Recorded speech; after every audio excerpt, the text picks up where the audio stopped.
오늘 또 주님 안에서 또 우리 주님을 사랑하고 그분의 살아계신 그 하나님 앞에 모든 역사와 우리 개인의 삶과 또 모든 일이 주님 손안에 있음을 믿는 주 안에 사랑하는 형제자매들과 함께 또 기도하는 이 밤 허락해 주신 주님을 찬양합니다. 하나님 살아계십니다. 그리고 역사하십니다. 아멘. 디모데전서 1장 12절 디모데전서 1장 12절부터 우리 17절까지의 말씀을 먼저 합독하시겠습니다. 디모데전서 1장 12절부터 17절까지의 말씀입니다. 시작. 나를 능하게 하신 그리스도 예수 우리 주께 내가 감사함은 나를 충성되이 여겨 내게 직분을 맡기심이니 내가 전에는 비방자요 박해자요 포행자였으나 도리어 긍휼을 입은 것은 내가 믿지 아니할 때에 알지 못하고 행하였음이라. 우리 주의 은혜가 그리스도 예수 안에 있는 믿음과 사랑과 함께 넘치도록 풍성하였도다. 믿보다 모든 사람이 받을 만한 이 말이요 그리스도 예수께서 죄인을 구원하시려고 세상에 임하셨다 하였도다. 죄인 중에 내가 괴순이라. 그러나 내가 긍휼을 입은 까닭은 예수 그리스도께서 내게 먼저 일체 오래 참으심을 보이사 후에 주를 믿어 영생 얻는 자들에게 본이 되게 하려 하심이라. 영원하신 왕 곧 썩지 아니하고 보이지 아니하고 홀로 하나이신 하나님께 존귀와 영광이 영원 무궁하도록 있을지어다. 아멘. 아멘. 아멘. 아멘. 2020년 그 한 해가 지금 저물어 가고 있습니다. 갑자기 멈춰선 충격이 해가 다 지나가도록 지금 벗어나지 못하고 있습니다. 이 팬데믹, 코로나 팬데믹으로 지금 그 코로나의 충격으로 치명적인 어려움 가운데 처하신 많은 분들이 계시죠. 우리 가까운 이들부터 시작해서 전 세계가 지금 어려움을 당하고 있습니다. 뭐니 해도 직접 코로나 질병에 시달리고 계신 분들 정말 주님의 위로와 또 치유하심에 함께 하시길 바라고요. 질병과 또 그리고 사업의 어려움 표현할 길이 없죠. 그 다음에 경제적 어려움, 또 직업의 어려움, 또 학업이 지금 초유의 사태를 맞이하고 각급 학교가 지금 흉내는 내고 있지만 거의 손을 놓은 상태로 지금 지나가고 있습니다. 이렇게 코로나 충격으로 치명적인 어려움을 당하는 이들이 있는가 하면 또 코로나 특수를 누리는 분들도 계십니다.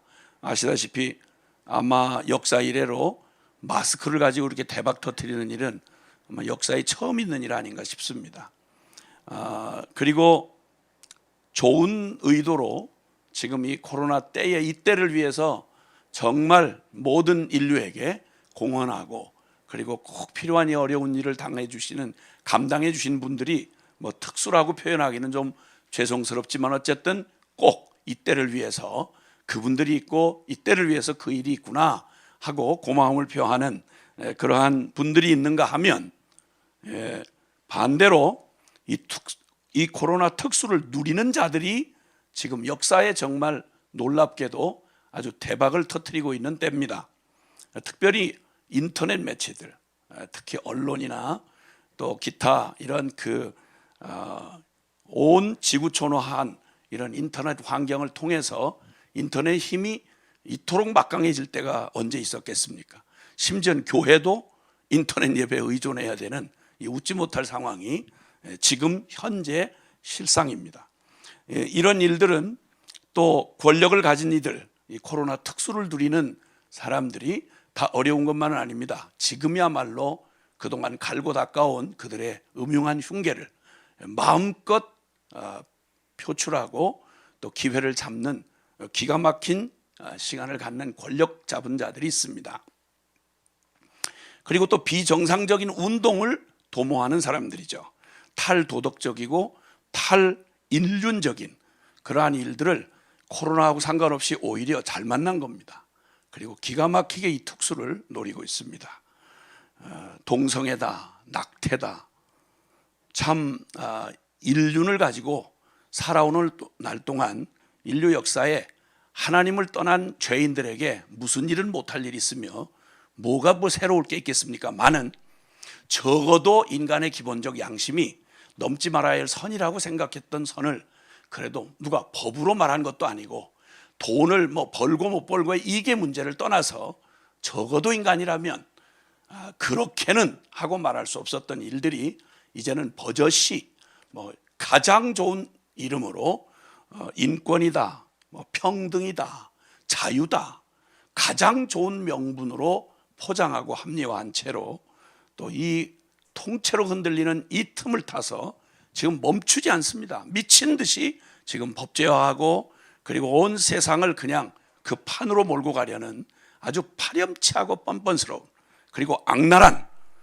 권력에 이익이 붙은 권력자들과 함께 같이 붙어서 아주 가장 활발한 특수를 누리고 있는 때입니다.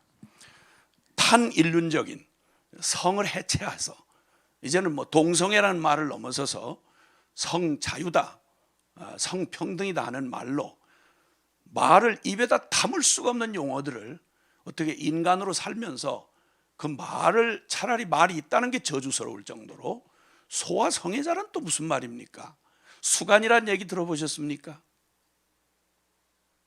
천부적으로 허락되어진 남자와 여자를 지으시고 하나님이 인간의 역사를 축복하신 하나님의 천륜을 아주 그대로 하늘을 향해서 반역하는 짓을 합니다. 뭐 트랜스젠더니 말을 영어를 쓰면 조금 고상하게 들립니까? 트랜스젠더,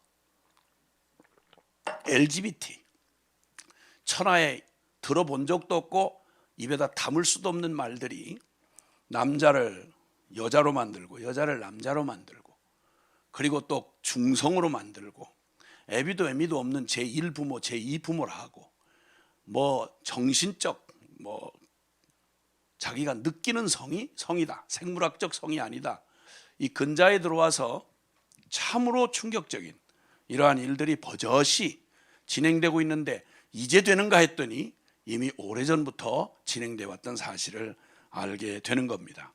성을 해체하면 가정이 해체되고 가정이 해체되면 인간의 정체성이 해체가 되고 그러면 모든 기본적 천부적 질서와 그 모든 조화는 완전히 깨어지고 막바는 막바지로 달려가는 것. 정신 특별히 차릴 것도 없고 그저 인간이라면 기본적으로 생각해 왔던 걸 이젠 정상이 전혀 이상해 보이는 아주 그냥 뒤틀린 이런 역사를 멍하니 그저 온 매체가 다 그냥 이 완전히 그냥 이 난리를 치는 이런 때를 그냥 멍하게 저희 같은 소시민들은 절대 다수의 소시민들이 그냥 거기에 떼져서 그 몇몇 머리 쓰고 좀 재주 좀 부리고 권력과 기회를 잡은 자들의 휘둘림에 그냥 있는 대로 휘둘리면서 끌려가면서 이게 그렇게 되는가? 자, 이런 일들이 갑자기 일어난 일, 부분적으로 일어난 일 아닙니다. 조금만 살펴보면 우리는 지금 올 때 마땅히 맞이할 만한 때를 지금 맞이한 겁니다. 4차 산업혁명이라고 하는 이 과학적 문명의 발달이 이 문명의 이기가 될 줄 알았더니 여러분 길 닦아놓으면 뭐부터 지나간다는 말이 옛말이 있듯이 무언가 발전된 문명의 발전이 일어나면 그건 좋은 일에 쓰이기보다는 모두가 다 사실은 대부분은 악한 일, 죽고 죽이고 빼앗고 그리고 탐욕을 부리는 일에 가장 먼저 쓰여집니다. 이 4차 산업혁명이라고 하는 게 혁명이라고 불릴 만큼 우리 편에서는 간단하게 지금 손에 잡는 핸드폰이 이게 문명처럼 이렇게 다가왔지만 이 일이 말하는 건 손안에 우리가 누리는 그 간단한 장난질 비슷한 수준의 이런 편리함이 이게 가져오는 이 파급력은 어마어마합니다. 이게 보통 사람의 일반화돼서 우리 손에 이런 것이 주어지기까지 했다는 말은 이미 갈 때까지 갔다는 얘기입니다. 사실은 여러분 007 영화에서나 옛날에는 상상하는 이런 좀 공상 만화에서나 보았던 일들이 눈앞에 있습니다. 여러분 모두가 다 내비게이션을 타고 따라서 여기를 찾아오셨을 겁니다. 세상에 위성에서 직접 쏘아주는 그런 위치 추적을 해서 지금 어디에 누가 어떻게 있는지 다 알고 있습니다. 심지어는 이 사람이 종종 들리는 데가 어디며, 자주 먹는 음식이 뭐며, 잘 사는 취향이 뭔지, 옷은 어떤 패션을 좋아하고 나이는 주로 어떻게 되는지 소상하게 빅데이터가 생겨나가지고 일전에 공상과학 얘기처럼 빅브라더 사회가 온다, 전 지구촌화가 된다. 바로 이 4차 산업혁명의 이런 막을 수가 없는 폭주하는 이런 문명의 발전이 자기들도 모른다고 그래요. 이 과학의 아주 중심에 계신 분을, 세계적인 그런 중심에 계신 분이 좀 교제를 하는 중에 얘기를 하는데, 여러분이 상상하는 세계를 이미 넘어섰습니다. 인체에 대한 의학의 실험은요, 수십 년 전부터 별짓을, 호기심에 선악과를 따먹은 이 저주를 받은 인생들이라 조금 하는 손끝에 머리가 돌아가고 손끝에 재주가 닿으면 못할 짓이 없습니다. 짐승과 이 사람의 DNA를 조합하는 짓은 이미 오래전부터 시도되고 있었고요. 무슨 괴물, 어떤 저주가 임하게 될런지는 아무도 상상도 못합니다. 우리가 알게 됐을 때는 이미 실험 검증 다 끝난 다음에 우리 같은 서민들은 오, 새로운 거 생겼네, 오, 뉴스에 나왔네, 이렇게 할 때는 이미 다 시간 다 넘어간 겁니다. 이렇게 하다 보니까 이 과학적 문명의 발달이 세계화의 거대한 세력을 만들어냈습니다. 글로벌 기업이라는 걸 얘기 들어보셨죠? 코카콜라니 맥도날드니. 여러분, 이전에는 한 지역에서 그저 지역에 조금 범위를 더하면 서울시 같은 1000만 인구가 한 9만 달라도 서로 무슨 일이 일어난지 몰랐습니다. 이제는 서울시 안에서 일어나는 일보다 지구촌 반대편에서 일어나는 일을 동시에 소상하게 다 서민들이 다 알 정도입니다. 이러니까 이렇게 되면 우리만 편리한 것만 누리는 게 아니라 거대 이윤을 추구하고 거대 권력을 쥐는 그러한 세력들이 나타나게 돼 있습니다. 이 거대 세력과 그 영향력들, 사상적으로도 이전에 한 사람을 한 사람으로 사상 교화를 시키려면 1대1로 해야 됩니다. 다 해봐야 찌라시 뿌리고요. 그런데 이제는 전 세계를 한 손 안에 놓고 동시에 한순간에 완전히 사상화 시킬 수 있습니다. 딥스테이트라는 얘기를 들어보셨나요? 사상, 정치, 경제, 거기다가 문화, 종교, 이것이 이 세계화의 거대한 세력이 형성이 되고, 세력이 형성되면 거기에 권력이 생겨나고, 그러면 반드시 영향력이 가는 겁니다. 이 얘기 왜 하는 거 아니? 우리가 지금 직면해서 투쟁하면서 싸우고 막아야 하는 이런 일들은 우리가 치르는 전쟁 너무도 치열하고 다급한 일이지만 그 얘기는 그것만 있는 게 아니라는 겁니다. 그 큰 뿌리가 얼마나 크고 거대하고, 한국에서 일어난 이 일은 이미 벌써 40, 50년 전에 이미 서구에서 이미 다 치른 얘기입니다. 서구에서 다 치른 거예요. 단지 배가 고파서 우리는 먹고 살기 바빠서 그런 여유를 부릴 새가 없어서 그런 거죠. 3만불 시대에 딱 들어가면 그러면 문명이고 민족성이고 이런 얘기는 그냥 우리 안에서 그냥 누가 교과서로 가르쳐준 얘기예요. 조금만 눈을 들고 돌아다녀 보세요. 저는 많이는 아닌데 한 30여 년 동안 6개 대륙 70여 개 나라를 돌아다니면서 이 민족 저 민족, 그것도 꼭 사람, 다른 게 아니라 관심이 아니라 복음으로 그 인간, 그 인생, 그 영혼, 그걸 어떻게 바꾸나, 이걸 가지고 평생 살아온 사람이라 그냥 이렇게 보면 그저 한국에 우리 앉아서 요즘에 조금 이런 발전된 문명 이 길을 누리다 보니까 뭘 다 아는 것처럼 생각하지만 아니요, 여전히 우물안 개구리입니다. 우물안 개구리. 어떻게 그런 일이 있을 수 있어요? 이런 말, 그 말은 어떻게 그런 일이 있느냐? 있어요. 충분히 많이 있어요. 전혀 우리 생각하고 우리의 상식하고는 전혀 정반대로 살아가요. 사람들 다 달라요. 그런데 그 모든 그러한 이 세계화뿐만 아니라 아주 다원화되어 있습니다. 우리나라는 특별히 단일 민족이라 해서 오고 갈 것도 없이 극동적 끄트머리에 옆으로 가면 삼면이 다 바다지, 위로 가면 그 거대한 애들 얼마나 하는지 10억이 넘는 한족이 딱 버티고 있어서 중국이란 나라가 딱 버티고 있고, 바깥에 나가면 악에 받쳐가지고 자존심에 그냥 날마다 악다구니 쓰는 일본이 또 가로막고 있고, 거길 벗어나면 태평양 가다가 시작도 못하고 죽을 태평양, 너무 크다고 그래서 태평양이라고 그러는 이름을 가진 이런 속에 살던 나라인지라 우리는 뒤섞일 여유가 없었습니다.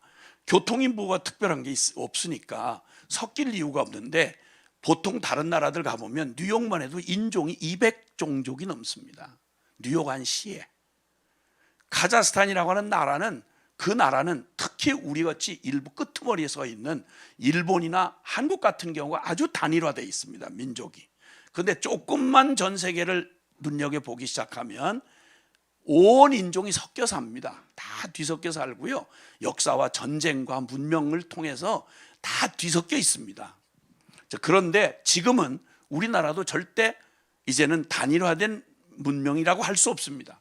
거의 지금 거의 뭐 많게는 뭐 벌써 몇 년 전에 들은 얘기만 해도 200만이 넘는 이주민들이 들어와 있습니다. 지금은 훨씬 더 많아졌죠. 자, 이렇게 인종, 문화, 계층, 종교, 이게 그냥 온통 함께 어우러져서 4차 산업혁명의 세계화에, 그리고 다원화된 이 사회, 이러한 시대적 조건과 이 끝을 모르는 개인적이고 집단적인 탐욕이, 이 죄인들의 탐욕이 빚어내는 이 혼란, 이거 누구도 막을 수 없습니다. 이 혼란을 누구도 못 막습니다. 그리고 이제는 통제 불가능한, 예측과 통제가 불가능합니다. 4차 산업혁명의 그 특징이 바로, 이전까지는 그래도 그 1차, 2차, 3차까지만 해도 예측이 가능했습니다. 근데 4차 산업혁명은 직접 현장에 계신 분들의 얘기인데 전혀 예측을 못합니다. 돌발적인 것들이, 상상도 못한 것들의 조합이 일어나요. 우리는 지금 가까이 드론이라고 하는 걸 가까이 쉽게 생각하시지만, 이 드론은 과학자들에게는 아주 충격적인 조합이었다 그래요. 지금 이제 택시 회사가 자동차 만드는 회사가 아니라 그 컴퓨터 회사가 택시 회사를 해요. 컴퓨터로 지금 우리나라도 뭐라 그래요? 그저 하여튼 뭐 있어요. 그런 게 있어요. 그게 다 아실 필요는 없을 것 같고, 이렇게 그 말로 다 할 수 없는 예측 불가능한 그런 불확실한 세계 속에서 우리가 지금 이런 일련의 일들을 맞이하고, 이걸 그냥 그때그때마다 터지는 일을 막기 위해서 막 지금 투쟁하고 싸우고 다급한 이런 현장에 우리가 나서 있습니다.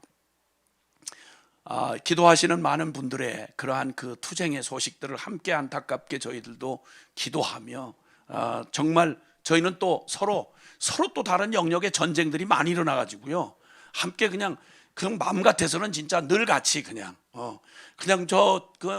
나라 걱정하시면서 정하는 분들이 있으면 그냥 아스팔트 나가서 같이 좀 그러고 싶기도 하고, 또 그냥 또 이 정의당사 앞에서 또 기도하신다는 얘기 들었는데, 하여튼 그것도 그렇고, 구석구석 들여다보면 진짜 비명을 지를 만큼 모든 곳이 문제로 가득 차 있습니다.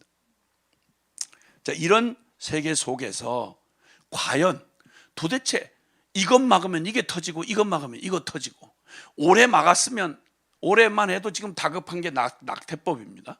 포괄적 차별금지법, 이런 유의 것들이 그냥 별다른 저거 없이 그냥 통과가 돼버리면 참 말 그대로 가지나 어차피 참 죽을 일 쌓인 인생에 정말 급속히 이 사회의 모든 기본 질서를 깨고 비참한 비극을 이제 더 급하게 앞당기는 이런 상황이 지금 코앞에 닥쳐 있습니다. 그것뿐이겠습니까? 지금 70년 전후 70년 동안 너무 우리는 흐트러지게 살았습니다. 이 와중에 교회가 겪는 지금 이 일련의 이런 사태들은 우리가 너무 그동안 너무너무 이 모든 하나하나가 조치를 지금 이 정부에서 취하는 이 조치들, 또 사회적 분위기들, 이 말도 안 되는 이러한 일들을 맞이하면서 너무 어처구니없고 화가 나고, 이런 따위의 일이 있나, 이런 생각이 들고요. 이러니까 이거 사실, 그런데 이거 십수년 전부터요, 십수년 전에 이 얘기가 노무현 정권부터 있었거든요. 그때는 16가지 법안에다가 거기다 이 성차별 이런 거 이거의 법안을 비빔밥 법안을 만들어서 교활하게 속에서 통과시키려다가 그 중에 거기 국회의원과 거기 또 크리스찬들이 이 사실을 알고 그냥 긴급 기도를 그때 부탁받았던 때를 제가 잊지 않고 있습니다. 그리고 그때 막아섰습니다. 그 후에 그래도 계속 법제화 노력을 하고 계속 이러는 중에 벌써 10수년이 흘러갔습니다. 갑자기 생긴 일 아닙니다. 이거 막아지면 가만히 있을까요? 아니요. 이 일을 추진하는 사람들의 배후는 동성애 자체만 가지고 매달리지 않습니다. 그걸 이용하는 권력자들은 그 자체가 목적이 아닙니다. 그 후에 더 깊은 뿌리가 있습니다. 굉장히 조직적이고, 그리고 그들은 정말 뒤집어지지 않는 한, 그 인간이 뒤집어지는 변화가 일어나지 않는 한 그들은 무슨 방법을, 이걸 막으면 이거 할 거고 이거 막으면 이거 할 겁니다. 끊임없이 평생 그 싸움해야 됩니다. 이 일은 어쨌든 우리는 할 수 있는 한 지금 막아야 되지만, 그러나 이것만을 가지고는 안 된다는 말입니다. 자, 이런 일들이 지금 잠깐 배경을 살펴보는 동안 이렇게 전 세계적이고 시대적인 이러한 그 조건과 이 끝을 모르는 존재적 이 죄인들이 빚어내는 이 탐욕이 시대를 만나서 어우러질 때마다 그게 그냥 터져 나오는 겁니다. 곳곳에 주제별로. 이런 불확실한 세계 속에서 우리는 무엇을 어떻게 해야 되죠? 어떤 해답을 가지고 있어야 되죠? 언뜻 저는 오늘 말씀을 준비하면서 그 생각이 버뜩 떠올랐습니다. 사도행전 27장에 나오는 얘기는 바로 유라굴로라는 이름의 미친 폭풍이 일어나가지고 그 바다에 죄수의 몸으로 끌려가던 사도 바울이 그를 둘러싼 선원들과 선장, 그리고 또 그를 지키는 백부장, 그들과 함께 수백 명의 그 운명이 그냥 폭풍 속에 휘말린 채로 거기 이리저리 끌려가던 그런 장면을 기록하고 있는데요. 거기서 이 유라굴로 광풍 속에 휘말린 사람들의 꼭 운명이 지금 그 선객들과 선원들과 선장, 이들의 운명이 꼭 지금 그냥 미친 광풍처럼 몰아치는, 누가 어떻게 어디서 무엇을 막아야 할지 방법도 대책도 없는 이런 혼란의 한 시대 속에서 다 해봐야 자기의 의지하고 아무런 상관없이 자기 동족 유대인들에게 팔려서 이방인 저 로마의 당시에 로마 제국의 시저라고 하는 황제 앞에 재판을 받으러 끌려가는 그런 죄수의 몸으로 사슬에 매인 채 호송을 받고 가는 바로 그 사도 바울이 거기 있습니다. 이 유라굴로 광풍 속에 휘말린 그 불쌍한 영혼들, 그들이 자신들의 운명을 결정하는 것처럼 하는 것처럼 그들이 스스로 결정한 항로였습니다. 그리고 일정이었습니다. 그들이 무언가 큰 자신들의 일을 상업적 목적과 그리고 공무를 감당하기 위해서 가고 있는 그들 자신이 원해서 간 길이었습니다. 근데 그게 전부 자기들 마음대로 되는 줄 알고 갔습니다. 자, 주인은 선장입니다. 그리고 거기를 지휘하는 사람은 백부장이고요. 오히려 하나님의 사람 선교사 바울은 그냥 아무것도 할 수 없는 사슬에 매인 죄수일 뿐이었습니다. 자, 그런데 그 상황이 어떻게 되는지를 잠깐 한번 그 한 장면을 보여드릴 텐데, 사도행전 27장 21절에 보면, 21절부터 보면 거기에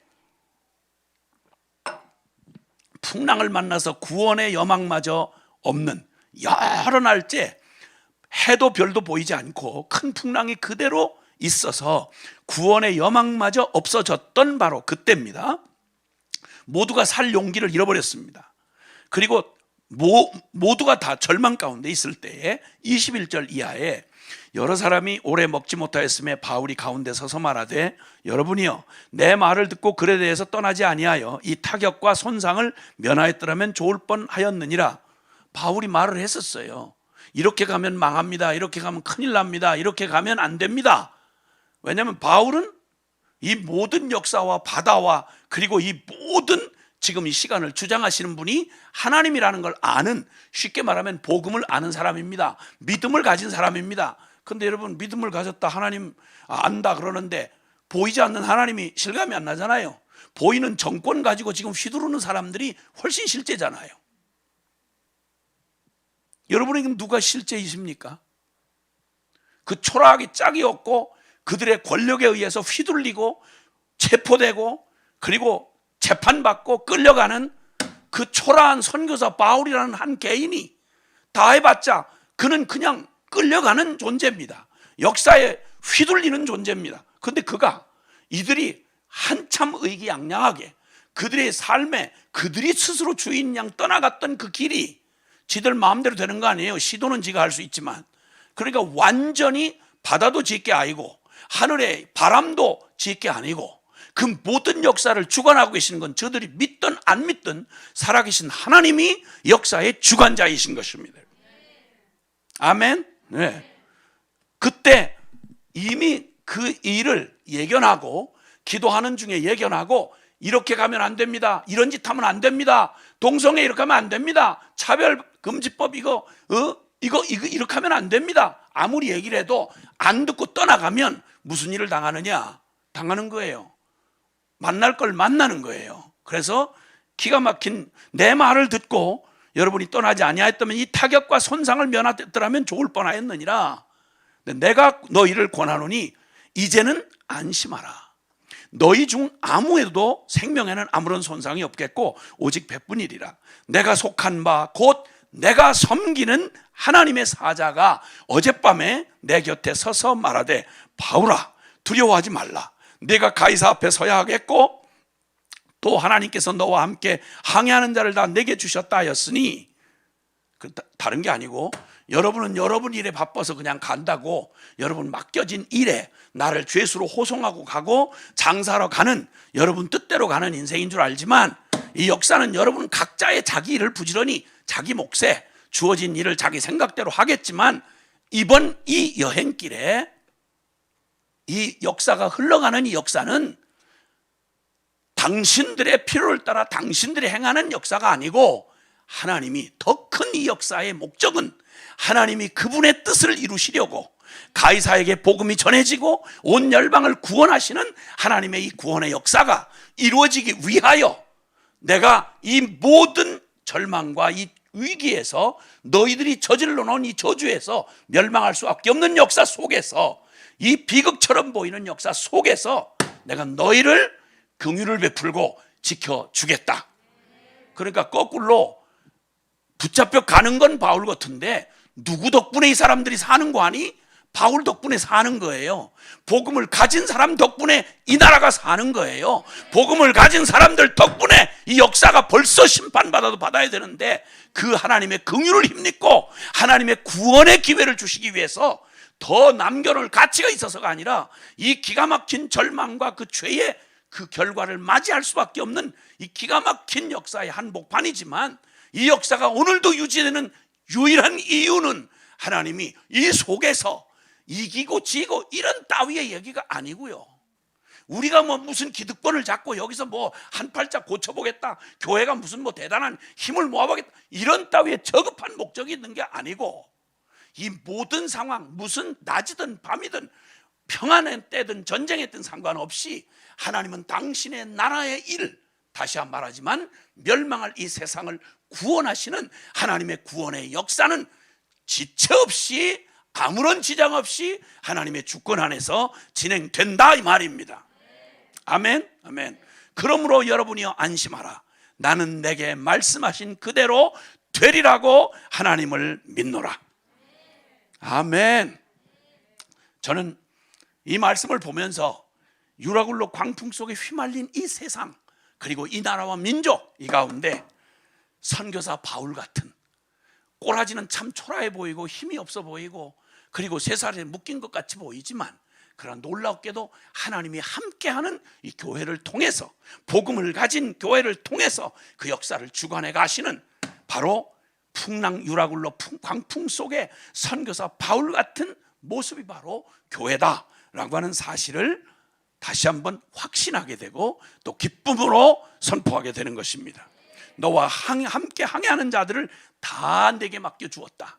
여러분, 배는 깨지고 그들은 죽을 만큼 간신히 멜리데라고 하는 섬에 도착했을 때 놀랍게도 호송에 가던 모든 로마의 군인들과 그 선원들과 그리고 그 모든 사람들이 다 구원받는 역사가 일어난 것입니다.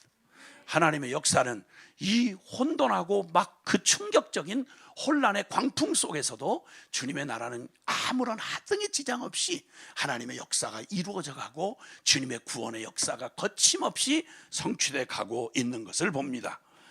그러므로 이제 우리가 봐야 하는 이 역사의 마지막 끝날에 대한 이 혼돈과 불확실의 세계 속에서 우리는 어떤 미래를 맞이할 건가? 우리의 내년은 어떻게 될 것이며 이후에 2020년대는 도대체 어떤 모습으로 펼쳐질 건가? 교회는 어떤 상황을 맞이하게 될 건가? 여러 가지 우리 미래에 대한 걱정이 있겠습니다만은, 그러나 우리는 큰 그림으로 우리는 이 역사가 우리 한 개인의 인생의 것만 아니라 우리나라의 민족의 역사도 열방 세계의 역사도 분명한 정확한 미래를 가지고 있다는 것입니다. 여러분, 그게 성경이 말하는 바입니다. 하나님은 이 역사가 그냥 시간의 나열이 아니고, 역사 히스토리란 시간의 나열, 2020년대가 지나면 30년대가 오고 이런 시간의 나열이 아니라 또 사건의 반복이 아닙니다. 흥망성쇠, 한 제국이 흥망성쇠가 일어나고 그리고 정발합의 원리로 이뤄가는 이런 역사의 사건의 반복이 아니라, 역사란 누군가 말한 것처럼 히스토리는 His 스토리다, 바로 그분의 이야기다. 이 역사의 알파와 오메가가 되시는 살아계신 역사의 주인이신 하나님, 창조자이시며 그리고 심판자이신 하나님의 손 안에 들어있는 바로 그분의 역사다라는 것입니다. 그럼 우리 역사의 마지막 끝날에 대한 성경의 예언은 아주 명확합니다. 다니엘서는, 구약의 묵시록이라고 하는 다니엘서는 마지막 때가 되면 큰 환난과 고통의 때가 될 거라고 말합니다. 그러니까 한편 우리 눈으로 보는 이 혼란의 이 시대는 쉽게 말하면 유토피아가 아니고, 인간 누구 사상에 물든 자들이 말하는, 공산주의 사회주의자들이 말하는 그 넋떨어진 유토피아 따위가 아니고요, 그건 이루어진 적이 없습니다. 70년 공산주의 실험했던 소련은 완전히 알거지가 돼가지고 서방의 도움을 받아야 하는 거짓골이 돼서 망했습니다. 70년 공산 사회주의 실험은 다 끝났고 베네수엘라니 그 모든 다른 나라들이 그 사회주의 흉내내다가 쿠바며 세상에 존재하는 역사의 실증이 다 그대로 망한 겁니다. 근데 자유민주주의 시장 경제를 하나님보다 더 믿었던 교회가 세속화되고 자본주의에 푹 쩔어서 그걸로 승리한 것인 양 생각했던 우리의 믿음이 통째로 지금 흔들리는 걸 보고 있습니다. 미국과 서방 세계들, 지금 이 끔찍하고 우리가 싸우는 이 모든 일이 어디서 일어난지 아세요? 전 세계에서 이 동성애다, 또 혹은 뭐 인권이니 평등이니 해가면서 이 정신사납고 사악한 하나님을 반역하는 짓이 다 어디서 일어난지 아십니까? 기독교 국가들입니다. 여러분, 선진국가라고 하는 기독교 국가들이 타락한, 복음의 능력을 잃어버리고 썩어 빠진, 어차피 세상은 어두움 가운데 있고 하나님을 떠난 인간은 죄악을 추구할 수밖에 없습니다. 근데 그나마 소금이요 빛으로 세워두신 게, 이 멸망할 세상을 이처럼 사랑하사 독생자를 주셔서 이들을 구원하시는 하나님의 자비와 긍휼이 벌써 망해서 끝났을 역사를 지금까지 이어오도록 하나님이 이 땅에 교회를 두시고, 주님이 이 교회를 유일한 방주처럼, 역사에 수없이 반복된 얘기 아닙니까? 방주처럼, 아브라함의 중보 기도처럼, 소돔과 고모라에서 롯의 가족을 살려낸 아브라함의 중보 기도처럼 역사에 주님이 주셨던 이 놀라운 구원의 유일한 기관인 교회가 만약에 그 등대불이 꺼지면 어떻게 되냐 이 말입니다.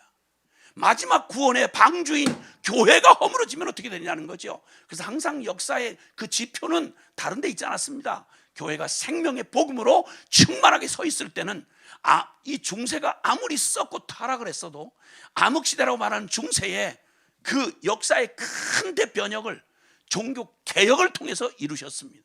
종교개혁은 다른 주제가 아니라 복음으로 돌아가자였습니다. 우리의 믿음이 생명의 복음으로 돌아가자였습니다. 복음을 잃어버렸던 중세에 썩었던 타락한 캐토릭을 통해서 일반 역사까지 다 더럽히고 어둡게 만들었던 그것은 교회의 타락이었습니다.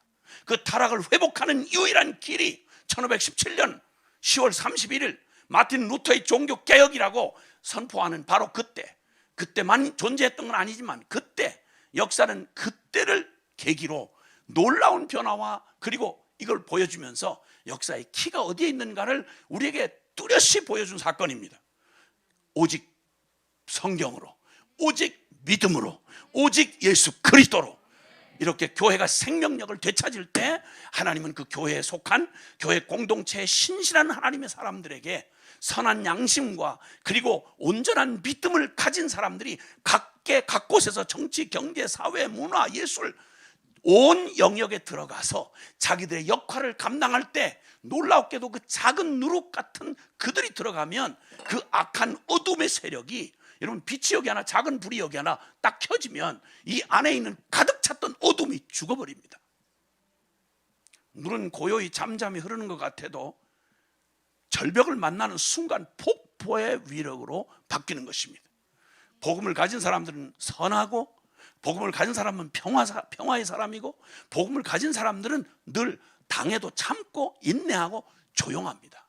잔잔히 흐르는 것 같지 않는 강물같이 존재합니다.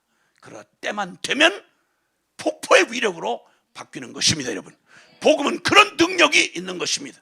왜냐하면 복음의 중심이 바로 십자가의 그리스도이기 때문에 그렇습니다. 그러므로 주님은 항상 큰 다니엘서의 역사의 마지막 끝날에 대한 말씀을 하실 때 역사는 두 트랙으로 진행이 됩니다. 하나는 그들이 저질러 놓은 그들의 실상, 그들의 죄의 결과가 결국 심판을 향해 간다는 사실은 연구할 가치가 없습니다. 가면 그대로 예언을 따로 할 것도 없습니다. 욕심이 잉태한 즉 죄를 낳고, 죄가 장성한 즉 사망을 낳느니라. 하나님을 만홀히 여기지 말아라. 심은 대로 거둔다. 악을 뿌리고 그리고 죄를 심으면 반드시 심판을 거둡니다. 여러분, 썩어질 것을 심으면 반드시 썩어질 걸 거두게 되는 것입니다. 그러므로 주님께서 그 심판받을 역사는 새로 연구하고 예언할 필요도 없습니다. 그게 하나의 역사의 축이 흘러갑니다. 근데 그 자연법으로 하면 그렇게 망해야 할 그 역사 속에 이 모든 자연법을 거스리는 하나님의 특별한 역사가 진행됩니다. 그게 바로 하나님의 구원의 역사인 것입니다. 그게 바로 물질 세계가 아닌 영적인 역사인 것입니다. 기록된 모든 자가 구원을 얻을 거라고 다니엘서는 그렇게 우리에게 말합니다. 디모데후서 3장은 말세에 고통한 때가 이를 것이다. 앞으로 가면 이런 산업혁명이 일어나고 과학 문명의 발달이 일어나고 세계화의 그러한 그 거창한 세계가 펼쳐지고 다원화된 사회가 오면 유토피아가 올 거다. 새빨간 거짓말입니다. 역사의 어떤 경우도 그런 경우는 없었습니다. 반드시 타락합니다. 그리고 소수의 기득권자들이 있으면 다수가 억압을 당하고 노예화되는 것입니다.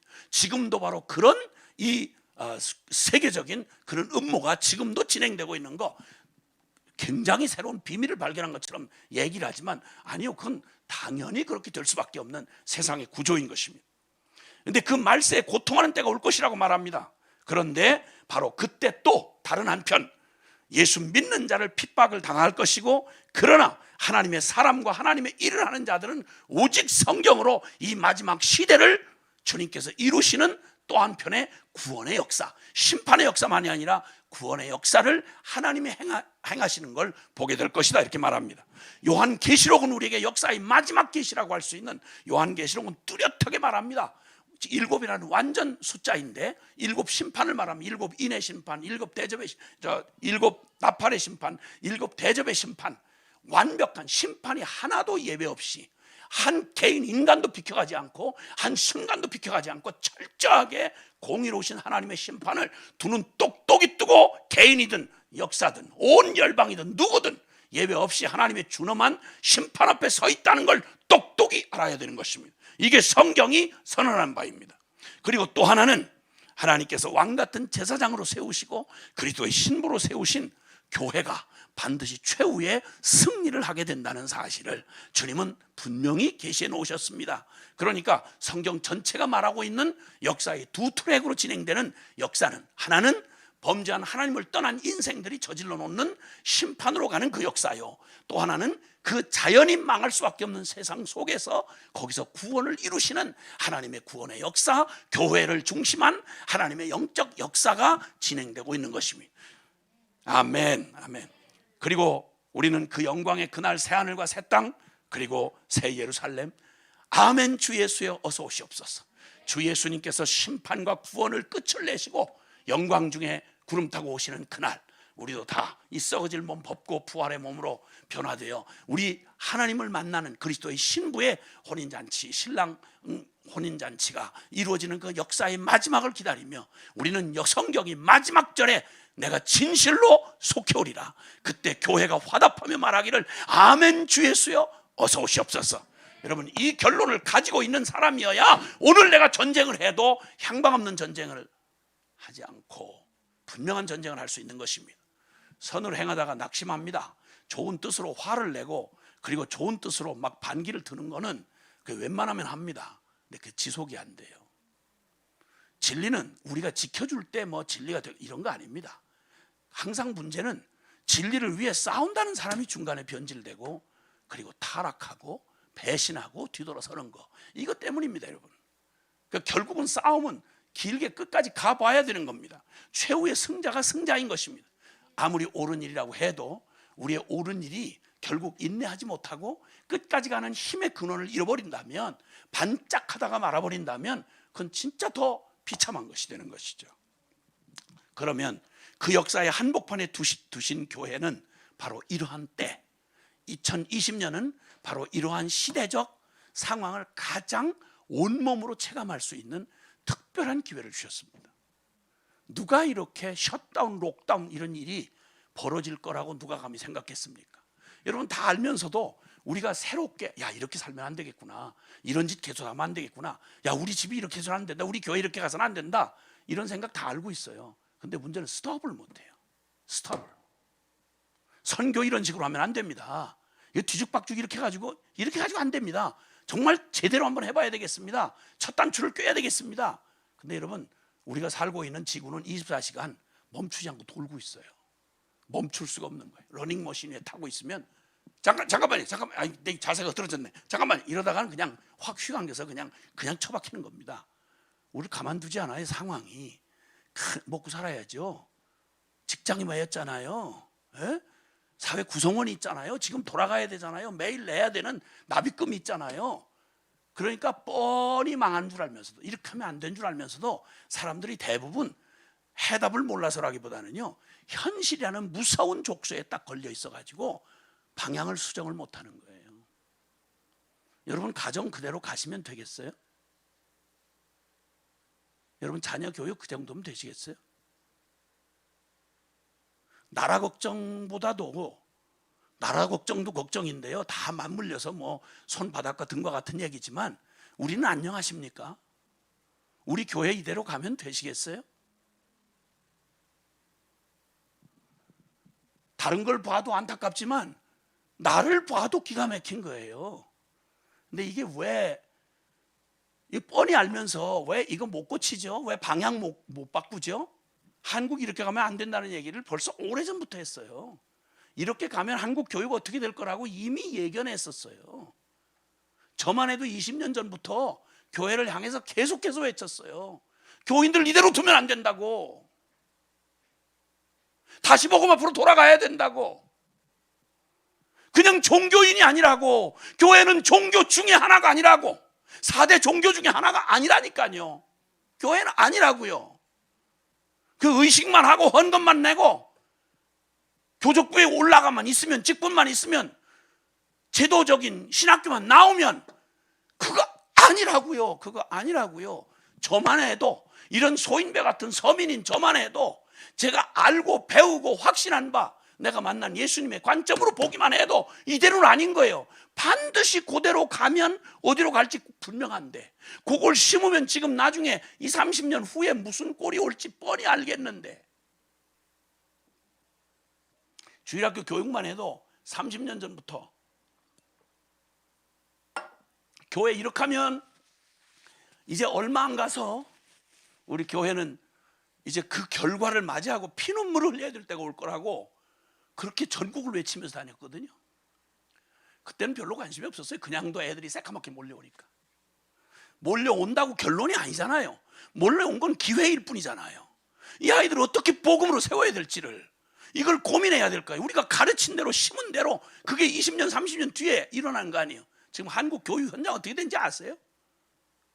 주일학교는 60%가 교회가, 어떤 이들의 통계에 의하면 한국 교회에 큰 교단, 어떤 교단은 교단 60%의 교회가 주일학교 자체가 없어요.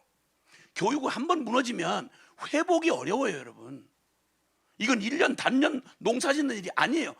교육은 백년지대기라는 말 있잖아요. 교육을 안 하고 여름 성경학교 안 하고 뭐 주일학교 안 했다, 가정 예배 끊겼다, 그러면 한 세대가 골이 나면 메꿀 수가 없어요. 따라갈 수가 없어요. 그 다음에는 저주를 받아야죠. 사사시대의 끔찍한 그 아흐맥이 그냥 온 게 아닙니다. 그 영광스러운 세대가 요즘으로 말하면 우리 한국에 전후 70년에 기적을 얻은 것처럼 나라 없던 노예 출신이, 애굽의 노예 출신들이, 노숙자들이 모여가지고 국가를 만들었어요. 팔레스타인에 정식으로 나라를 세웠고요. 집집마다 자기 문패 달고 지집 갖고 기름지게 먹고 살게 해놨다고요. 다 이뤄놓고 딱 한 가지만, 너무 바빠서 돈 벌고 애 키우고 대학 보내고 먹고 살 만한 재산 모으고 이렇게 하는 동안 하나님이 생명처럼 부탁한 게 있다고요. 이스라엘 백성에게 생명처럼 부탁한 거, 쉐마라는 말씀 있잖아요. 모세 오경의 핵심. 신명기 6장 4절 이하에 다른 얘기 안 했어요. 다른 얘기 안 해도 그건 다 먹고 마시고 시집가고 장가고 사고 팔고, 이건 안 시켜도 본능적으로 잘하니까. 근데 그냥 말을 해도 잊어버릴 그 말을 아주 정말 더 이상 강조할 수 없이 주님이 말씀하지요. 내가 마음과 뜻과 정성과 목숨 다해 주 너의 하나님을 사랑하고, 만약 그 사랑하고 이 생명으로 생명의 신앙을 가졌다면 이 말씀을 네 마음에 새기고, 그 다음에 네 자식에게는 부지런히 이 말씀을 가르쳐서 앉았을 때든지 일어설 때든지 집에 있을 때든지 밖에 행할 때든지 개인의 인격부터 시작해서 사회생활, 국가생활, 그리고 모든 사적이든 공적이든 그 개인의 인격은 지식과 행동이 여기 미마에다가 표를 삼고 손목에다 기호를 삼고, 내 집 바깥 문에도 문설주에도 안에다가도 말씀으로 그냥 온통 가정생활, 그 모든 인격, 모든 것이 하나님 없는 저주에서 벗어나서 하나님 중심한 세계관으로, 가치관으로, 그런 문화관으로 내 자식이 하나님의 진리의 사람으로 세워지도록, 눈에 뵈는 육신 키우는데 저거 할 게 아니라 그 아이를 영적인 하나님의 형상으로 세우라고 모세오경 성경의 기초인 전체를 꽉 짜면 그 명령이에요. 근데 딴 거 눈에 뵈는 거 다 하느라고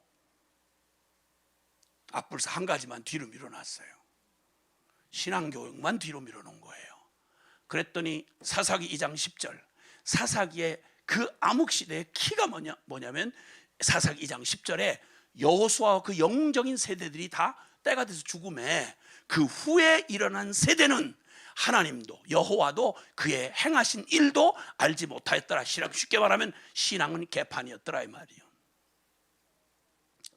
지금 반기독 운동에 앞장선 진짜 정신 사나운 애들이 누군지 아세요? 목사들, 장로딸이 다수예요. 이 세계를 더럽히는 죄악의 가장 선봉의 손자들이 누구예요? 이름 한번 들어보세요. 외국 사람들의 이름 들어보고, 바울이니 다윗이니 베드로니, 가장 사악한 문화의, 가장 사악한 정권의, 가장 사악한 사상의 그 핵심 중심에 들어있는 친구들이 누구냐면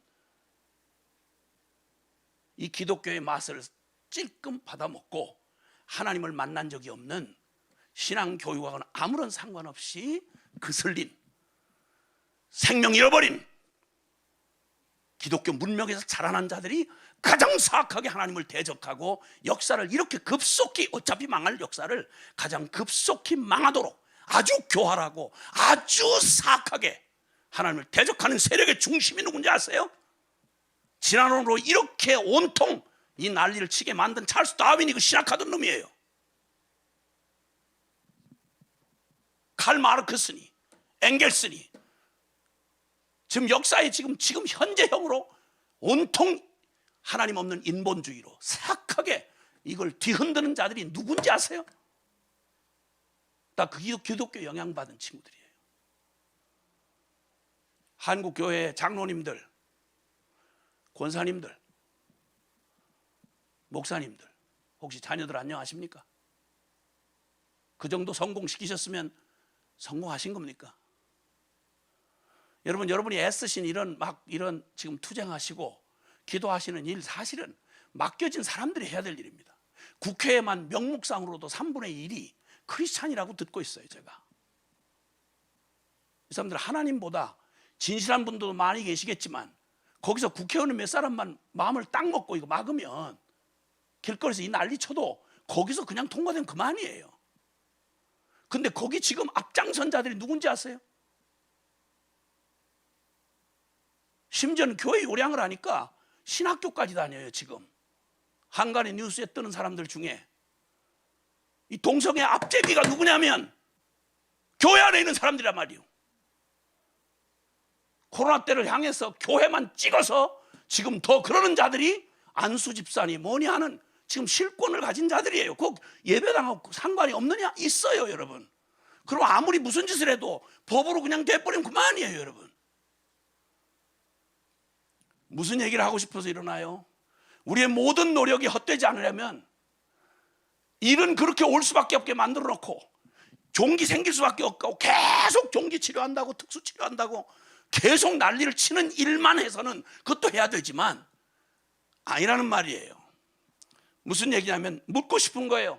이 충격적인 2020년 모든 걸 강제로 스탑시켜 놓은, 심지어는 교회를 감히 자유민주주의 가장 근간이 되는 헌법의 가장 최기본이 자유예요. 자유 중에 가장 중요한 자유가, 손대지 못하는 자유가 종교의 자유예요. 근데 이게 어디에 이런 일이 지금 벌어지고 있냔 말이에요. 너봉하이 막 그냥 그 대단한 기독교의 시스템은 다 어디 갔고 그 유명한 분들은 뭐 하시는 건가? 그 국회의원들은 뭐 하고 계시는 거야? 그 축복받았다고 간증하는 장관은 뭐 하는 거야?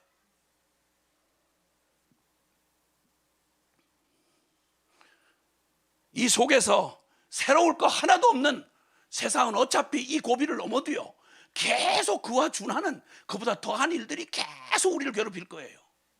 문제는 그 속에서 이 향방 없는 혼돈의 세계 한복판에 유일하게 구원의 방주로 세워놓으신 교회는 건물 아니잖아요.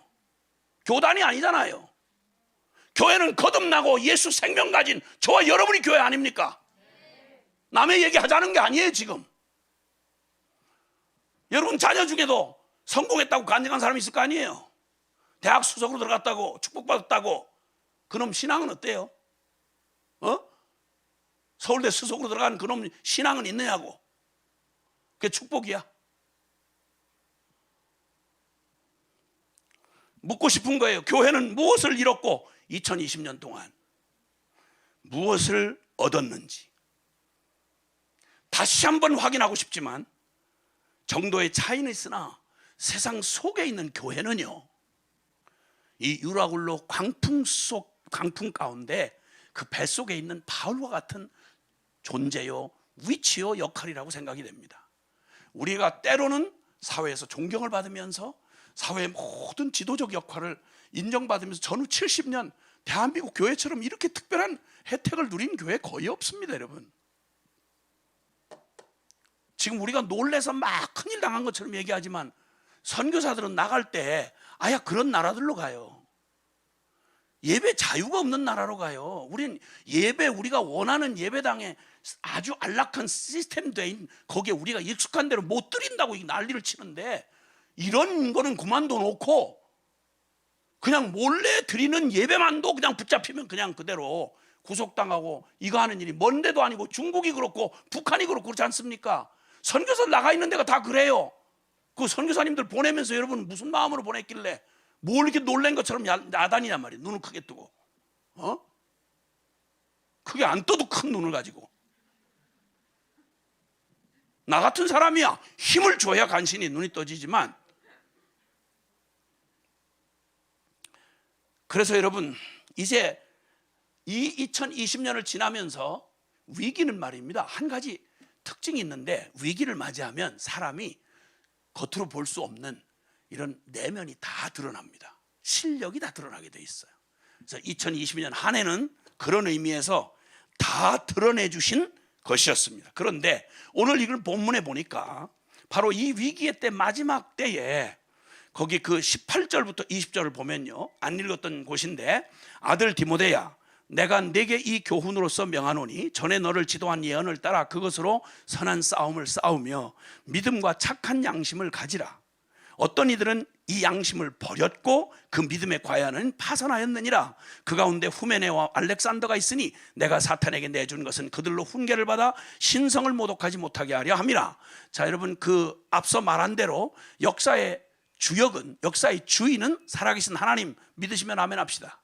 안 믿어도 아무 상관없어요. 저와 여러분이 안 믿는다고 하나님이 역사를 다스리지 못하고 이런 거 아니에요. 70억 인구가 다 발악을 하고 별짓을 다 하고 뭐 하나님 없다고 소리를 지르고 국제연합이 발표를 해도 그거 아무 짝에도 도움 안 되는 얘기예요. 하나님 살아 계세요.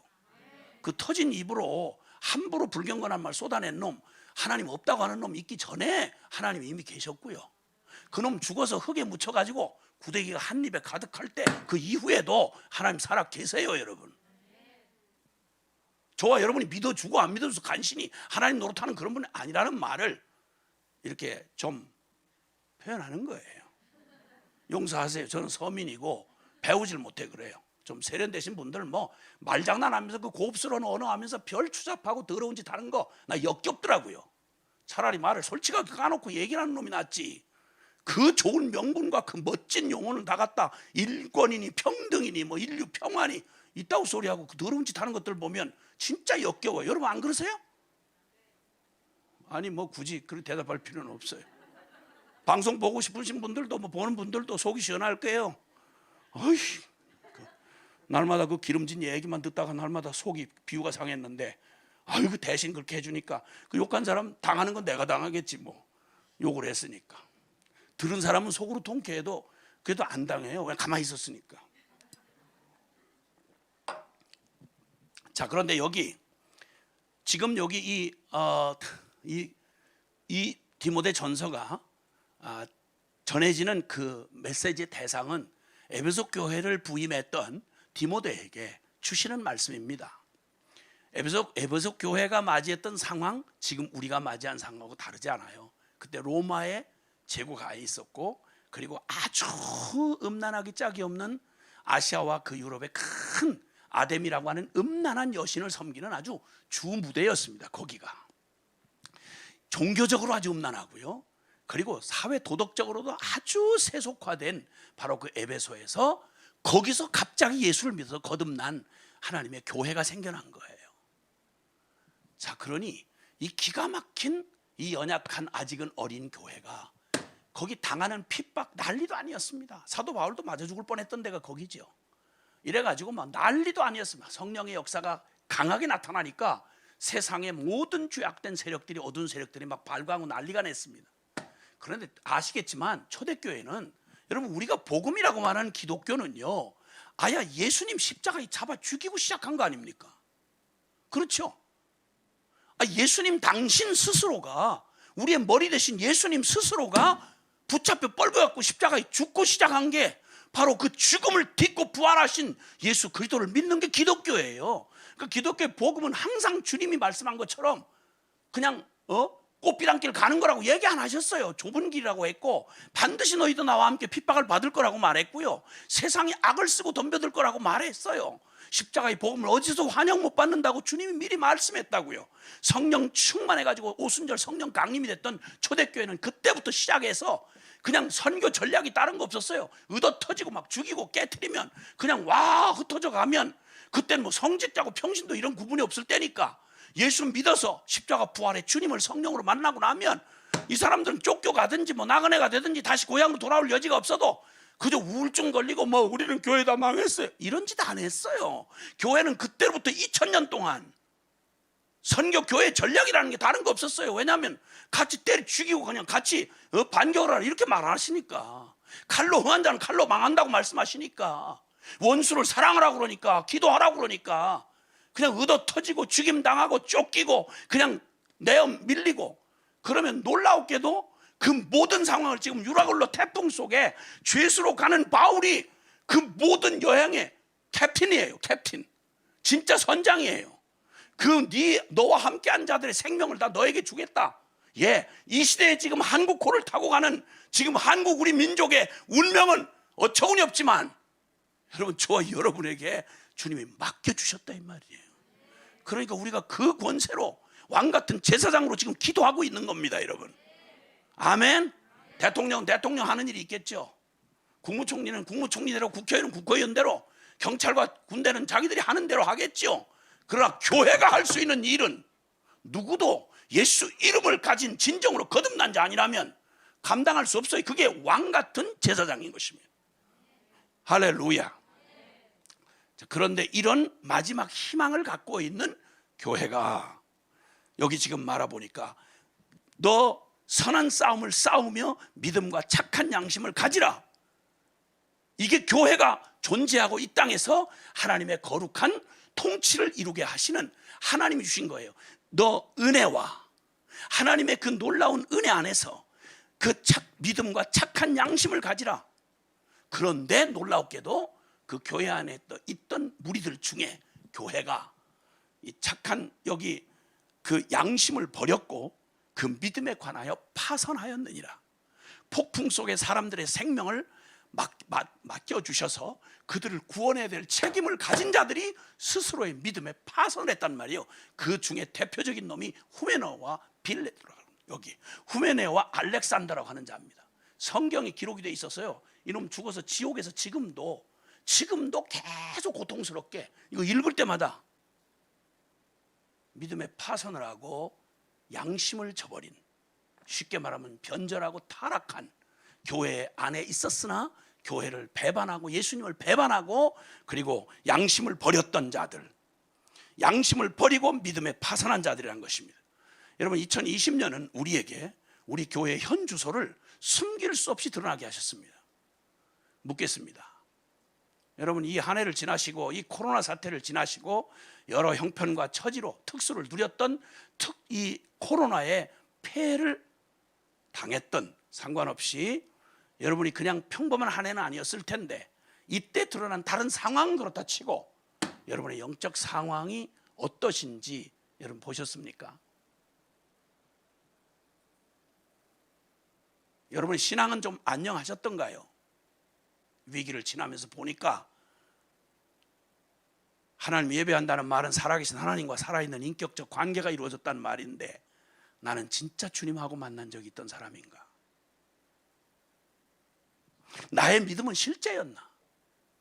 이 두려움과 그리고 불확실과 이 염려와 이 모든 것이 목을 졸라오는 이 상황에 그거 분명히 사실이지만 그보다 더한 사실은 주님이 이 모든 풍랑 속에서 주님이 약속하신 그 영원한 약속 있잖아요. 내가 너와 항상 함께 있으리라. 그럼 여러분이 이 한 해를 지나시면서 물론 당장 정서적으로 당황스럽고 어렵고 충격을 받을 수는 있지요. 그러나 그게 결론이 아니라 진짜 내 신앙이 정말 살아있는 신앙이었다면 그 모든 곳에서 결론이 그래, 이 모든 현실보다 나와 함께 하겠다고 하는 영원한 하나님의 약속이 현실이지. 눈에 보이는 막 속이 터지고 화가 나고 뒤집어 엎고 싶은 이 기가 막힌 이 시대의 대한민국의 상황을 보고 지나가면서 화가 벌컥벌컥 나고 막 심장병이 생길 만큼 그런 속상한 시간을 지나지만 그러나 그게 결론이 아니라 이 나라의 운명을 쥐고 계시는 분, 이 땅의 성도의 기도를 들으시고 응답하시는 분, 그분은 다른 이가 아니라 살아계신 우리가 아버지라고 부르는 살아계신 우리의 유일하신 하나님 아버지와 그리고 우리를 그 아버지와 엮어주신 우리 주 예수 그리스도, 그분이 함께 하시는 이 진리가 여러분에게 실제였냐 이 말입니다. 근데 이들도 은혜를 받았으니까 그 초대교회 당시에 더군다나 지도적 위치에 있었던 사람 같아요. 후메네와 알렉산더가. 근데 이들이 어떻게 양심을 버리고 믿음에 파선을 했냐는 말입니다. 이들의 증상을 얘기하는 중에 이 자기들만 타락한 게 아니라 교회를 너무너무 해코지하고 이 교회를 너무 어렵게 외부에서 당하는 어려움보다 사실은요, 말씀한 대로 복음이면 충분합니다. 이 복음은 부활하신 예수 그리스도이기 때문에 복음이 실패를 한다든지 복음을 당한다 이런 건 없어요. 여러분, 교회에 그런 것에 대한 염려를 하실 필요가 없습니다. 교회는 살아계신 하나님이 친히 아들을 통째로 내어주셔서 그리스도를 머리로 삼은 그의 지체된 생명 유기적 생명 공동체가 교회입니다. 교회를 그 생명을 담아내고 표현하는 예배당 건물이라든지 뭐 교회 조직이라든지 직분이라든지 하는 것들이 있을 수 있겠으나 이건 도구라고 한다면 그 생명의 본질은 내가 그리스도와 함께 십자가에 못 박혔나니 그런즉 이제는 내가 사는 것 아니 오직 내 안에 그리스도께서 사신 것이라. 이제 내가 육체 가운데 사는 의미는 나를 사랑하사 나를 위하여 자기 자신을 버리신 하나님의 아들을 믿는 믿음 안에서 사는 것이라. 할렐루야. 이 생명의 믿음을 가진 사람들이 무슨 조직 때문도 아니고 무슨 법 때문이 아니라 그 생명으로 살아가는 자들이 유기적으로 그리스도 안에서 하나를 이루어 살아가는 이 교회. 이 교회 우리 생명의 이 유기적인 몸인 우리 몸뚱이에 여러분 새끼손가락 하나에 만약 가시가 박혀서 이거 생한손을 앓는다고 그러잖아요. 염증 생기면요 온몸이 열에 펄펄 끓어요. 신경이 온통 그리다가 집중이 돼 있어요. 온몸이 이 작은 하나를 이걸 보호하려고 그냥 온 신경이 거기다 다 서 있단 말이에요. 교회가 완전한 복음 안에서 그리스도의 능력 안에 있는 교회지만 교회 안에 이런 염증 같은 존재들이 태어나면 이런 반역하고 이렇게 교회 내부의 적이 일어나면 교회는 외부 때문에 뭘 당하는 게 아니고요 내부가 복음을 변질시키고 그리고 복음에 주저앉게 만들고 그리고 생명력을 잃어버릴 때 이게 지금 세상에 가장 끔찍한 등대불이 꺼진 것 같은 그런 기가 막힌 위기를 만들어낸다 이 말입니다. 이건 교회만의 위기가 아니고요 우리 민족의 위기고 열방의 위기라 말입니다. 그런 의미에서 볼 때 이런 양심을 팔아버리고 믿음에 파선한 자들, 저 풍랑에 시달리고 죽어가는 사람들을 구원해야 할 구원선이어야 할 교회가 제 믿음에조차 파선을 당하고 양심을 잃어버린 이 일이야말로 위기 중에 다른 어떤 위기보다 가장 끔찍한 위기라는 사실을 지금 외치는 바입니다. 근데 이들의 증상은 갑자기 이렇게 된 거냐? 아니요. 원인이 있었어요. 디모데전서 1장 우리 그 3절과 4절에 보면요. 내가 마게도니아를 갈 때 너를 권하여 에베소에 머물라 한 것은 어떤 사람을 명하여 다른 교훈을 가르치지 말며 신화와 끝없는 족보에 몰두하지 말게 하려 함이라. 이런 것은 믿음 안에 있는 하나님의 경륜을 이름보다 도리어 변론을 내는 것이라. 이렇게 말합니다. 이들의 증상이 어디서 왔냐면 다른 교훈, 즉 말하면 신학, 그러니까 병든 신학인 것입니다. 자유주의니 무슨 다원주의니 하는 이런 영향을 받아서 성경을 전부 조각조각 다 찢어내고 지금 정통 교단이라고 하는 간판을 걸고 있는 교단들 중에도 아예 신학적인 노선을 이렇게 다른 교훈, 예수 그리스도 살아계시고 그 십자가의 중심이 된 복음을 변질시킨 신학이라는 학문으로 변질시켜서 다른 교훈을 만들어낸 이런 신학의 타락이 바로 이 교회를 병들게 하고 좀먹게 하는 가장 무서운 원인이라 이 말입니다. 하나님을 만나본 적도 없는 인간들이 신학이라는 이름으로 하나님의 이름을 들먹거리는 이 위험천만한 하나님 두려운 줄 모르는 이런 것들이 바로 교회를 병들게 하고 그리고 약화시킨 것입니다. 그리고 끝없는 족보와 신화 얘기, 유대인들이 그냥 전통 자기들 전통 자랑하면서 아브라함 정통 몇 대 혈통이고 매일 끝없는 족보 얘기 울고 먹고 삶아 먹고 그 생명 떠난 그런 혈통, 육정, 사람의 뜻, 내가 교회에 모태신앙 몇 대째인데 내가 교회를 지을 때 내가 어떻게 기여를 했는데 이 정신 사나운 인생들, 이런 복음의 본질과 생명과 핵심을 쏙 빼버리고 주변 것들로, 특히나 우리가 너무 개방되고 편안한 세대를 살다 보니까 교회 안에도 수많은 잡다한 관심을 끄는 이슈들이 너무 많은 거예요. 그냥 복음하고 아무런 상관없는 병원에서 건강 세미나 병원에서 해도 되는 걸 교회 안에서 기도하자면 잘 안 모여요. 근데 건강 세미나 한다면 꽉 모이는 거예요. 삶의 질을 높인다 해서 레크레이션 협회 가면 되는데 온 엔터테인먼트가 아주 파묻혀 죽을 만큼 TV고 핸드폰이고 그냥 24시간을 그냥 넋을 팔고 살 만큼 그렇게 준비되어 있는데 교회에서 뭐가 부족해서 또 그 엔터테인먼트가 가지고 교인들 충족시키는 일을 할 만큼 한가하냐 이 말이에요. 저는 30년 넘게 사람들을 복음으로 훈련하고 어떻게 하면 이 사람들이 예수 믿는 사람이 진짜 예수 믿은 것처럼 변화되나. 온통 그거 하나에 믿고 배운 게 살아계신 하나님의 말씀은 정황무오한 하나님의 말씀이라 하고, 내가 만난 예수님이 사실이니까 세상에 이런 하나님의 살아계신 말씀과 복음을 주셨다는데 내 넋을 어디다 팔겠냔 말이에요.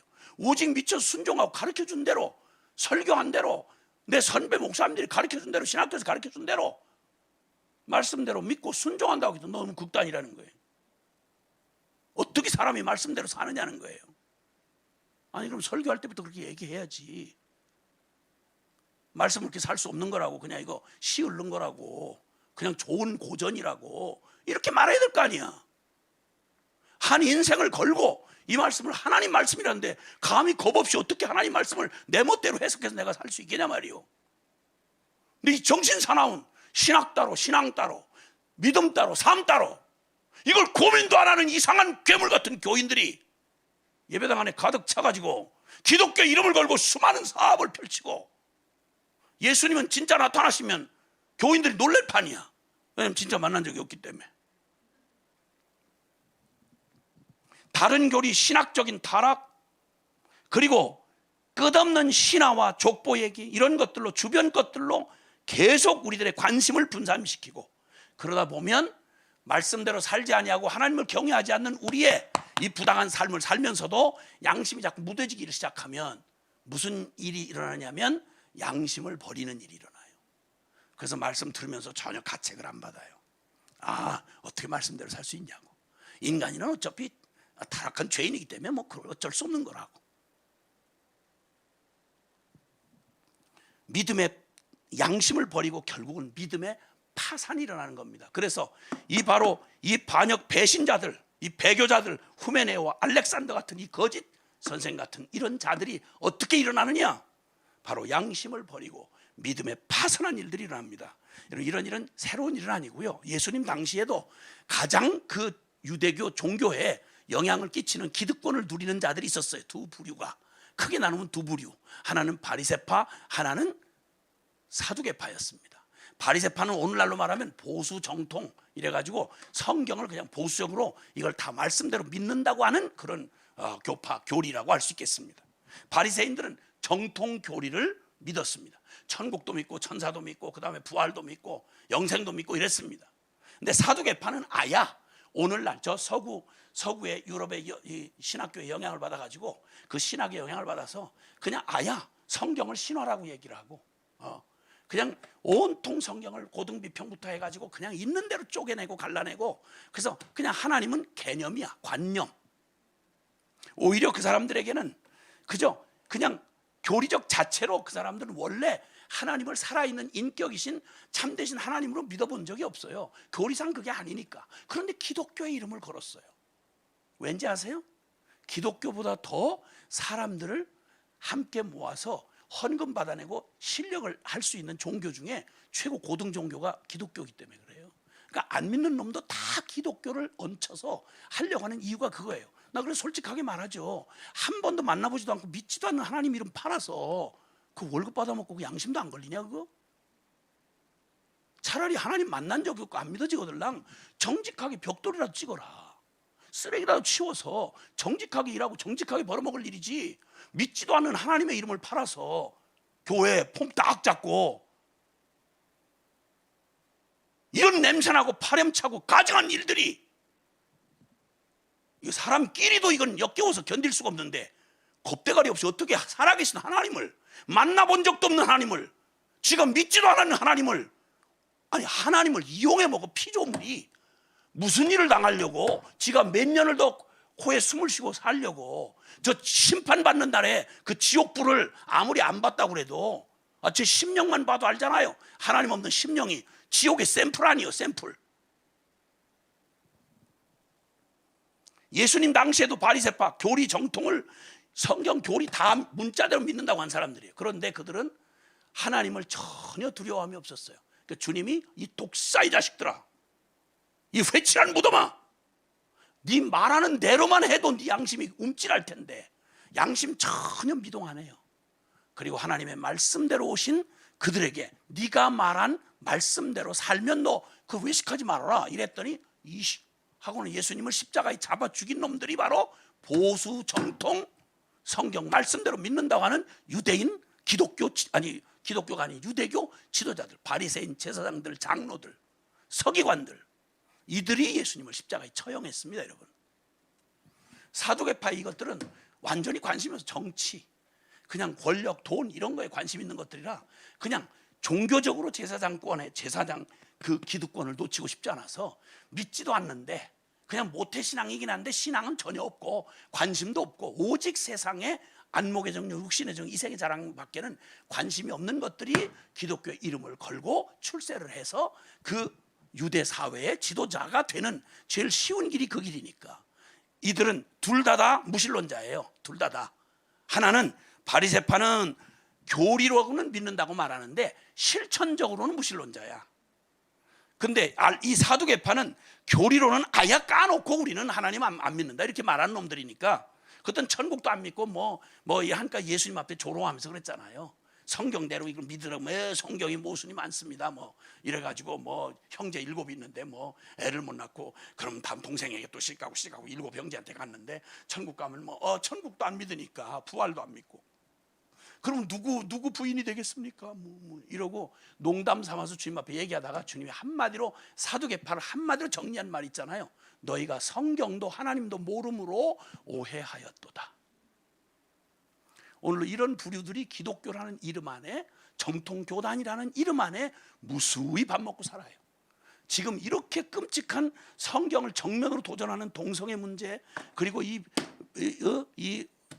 낙태 문제 이 사회적으로 하나님의 교회에서 결코 받아들일 수 없는 이런 걸 가지고 교회 무슨 연합회니 무슨 단체니 해가면서 성명서 발표하고 이 권력 기득권자들한테 빌붙어 가지고 하는 기독교 이름 파는 자들이 지금 신문지상에 많이 오르내리잖아요. 불쌍한 인생들. 몇 년 더 살겠어요? 그 콧구멍에 숨 쉴 날이 며칠 더 되겠어요? 하나님 앞에 서는 날, 그 두려운 날을 정말 바라기는 불쌍한 영혼들 눈에 뵈지 않는다고 겁없이 그러지 말고 지금이라도 회개하고 혹시 그런 분 중에 이 방송을 듣는 분이 있다면 회개하고 그저 복잡하게 머리 굴리지 말고 정직하게 죄인인 거 그냥 엎어져서 십자가 앞에서 불쌍히 여겨달라고 하기를 정말 진심으로 부탁합니다. 중세 캐토릭이 바로 이와 똑같은 교황제, 성경에 없는 교황제도, 성직, 권력, 전통, 건물 그 수많은 의식들 그래놓고 성경은 절대 못 가지게 만들고 성경 가지면 불태워 주겠어요. 교회에서 성경 번역했다고 화형시켜 주겠어요. 그 타락 말로 다 할 수 없어요. 십자가 가지고 영광의 신학이니 뭐니 해가면서 온 세상에 영적인 걸 육적으로 다 바꿔먹었던 그 타락한 그 시대에 그 끔찍한 모습, 양심을 버리고 믿음에 파선했던 시대가 바로 이 세상과 이 교회를 진짜 멍들게 하고 고통스럽게 했던 원흉들이었습니다. 그래서 오늘 넘치는 은혜 안에서 여기 오는 14절의 말씀, 결론처럼 이 14절의 말씀을 한번 보면요, 여기 이런 말씀이 있습니다. 우리 주의 은혜가 그리스도 예수 안에 있는 믿음과 사랑과 함께 넘치도록 풍성하였도다. 우리 주의 은혜가, 이걸 세번역에서는요 이렇게 표현합니다. 우리 주님께서 나에게 은혜를 넘치게 부어주셔서 그리스도 예수 안에서 얻는 믿음과 사랑을 누리게 하셨습니다. 사랑하는 여러분, 자, 이럴 수밖에 없는 죄인들, 양심을 버리고 믿음에 파선하고 그 놀랍고 엄청난 복음을 듣고도, 그리고 그 은총을 경험하고도 어떻게 이 비극적인 위기를 교회 역사 내내 겪었습니다. 사실 한국교회 초대교회는 말로 표현할 수 없는 은혜를 입었습니다. 정말 기독교 2000년 역사에 정말 부러워할 만큼 한국교회는 특별한 은혜를 많이 입었습니다. 초대교회는 눈물겨운 신앙생활을 했습니다. 그 춥고 그리고 암담하던 세월, 그렇게 절망적일 수 없었던 그 조선 말기에 다 말아먹은 나라, 그리고 격동하는 국제 관계 속에서 갈피를 못 잡은 채 강대국 틈에 끼어서 희망조차 알 수 없었던 구한말에, 여러분 거기 주님을 신실하게 사랑하는 젊은 선교사들이 와서 진짜 복음의 증인들이, 좋은 선교사들 많이 오셨어요. 그리고 그 생명의 복음을 받은 조선인들 눈물겨운 얘기 많습니다. 여러분. 그렇게 하나님을 정말 실제로 믿고 말씀 하나, 그것도 쪽복음 들고 제자가 되려면 자기 십자가를 지어야 된다고, 그걸 누가 가르쳐주는 사람이 없으니까 나무를 깎아가지고 등에다가 알몸에다가 십자가를, 자기 사이즈 십자가를 메고 잘 때도 엎어져 잤답니다. 그래야 제자가 된다면 무슨 짓은 못하겠느냐고. 선교사가 들어오기 전에 그 외국에서 복음을 전해받은 일본 사절사로 갔었던 이수정이 이 기가 막힌 복음을 모르는 우리 조선 사람도 어떡하느냐고. 그래서 선교사가 들어올 때 이미 자국민에 의해서 번역된 쪽복음이라도 번역된 성경을 들고 온 예는 한국 유일하다 그래, 조선이. 백홍룡, 서상준이, 백홍준이 이런 의주의 청년들이 죽을 뻔하다가 중국 국경에서 예수님 만나고 성경 가지고 들어오면 능지처참을 시키는 그때에 수단 방법을 가려 무슨 짓을 다 해서라도 그 성경을 반입시켜서 자국인에 의해서, 선교사가 들어오기 전에, 우리나라 황해도 소래교회 유명하잖아요. 선교사가 들어오기 전에 복음을 전해들은 자국민에 의해서 교회가 개척되고 세워진 교회가 우리나라 이 조선에 있었던 일입니다. 일제 36년 혹독한 시간을 지나고, 그리고 6.25 동란의 처참한 과정을 겪으면서도 수십만의 순교자가 나오는 중에도 그 믿음의 순절을 지켰던, 다 그런 건 아니죠. 그러나 어느 때나 그렇듯이 순전하게 주님 만나 이 기가 막힌 소망 없던 이 불쌍한 우리 민족이 주님 만나 그 감격에, 그 감동적인 얘기를 저는 전국을 다니면서 듣잖아요. 하나님 복음이 이렇게 사람을 바꿀 수 있구나. 정치적으로 경제적으로 아무런 희망 없었어요. 오직 예수 이밖에 없었어요. 그런데도 그걸로 충분했어요. 그들의 헌신과 순종을 보고 주님이 그 눈물과 기도를 보고, 바칠 이 연보가 없으면 날연보를 드려, 날연보. 재물에 11조를 드리잖아요. 근데 자기 인생에 제일 중요한 게 날이잖아, 날. 그러니까 열흘 중에 하루를 11조를 뗀다고 날연보를 했다고 그래요. 이거 전 세계에서 유례가 별로 없는 거래. 날연보를 했다고요. 믿은 지 일주일도 안 된 루비 캔드릭이라고 하는 선교사 처녀, 이 26살 처녀가 죽을 때 남긴 마지막 편지에 그런 말이 나와 있어요. 믿은 지 며칠 안 된 조선 사람 서너 명 성도가 순교를 하러 현장에 끌려가는데 주님을 부인 안 한다는 거예요.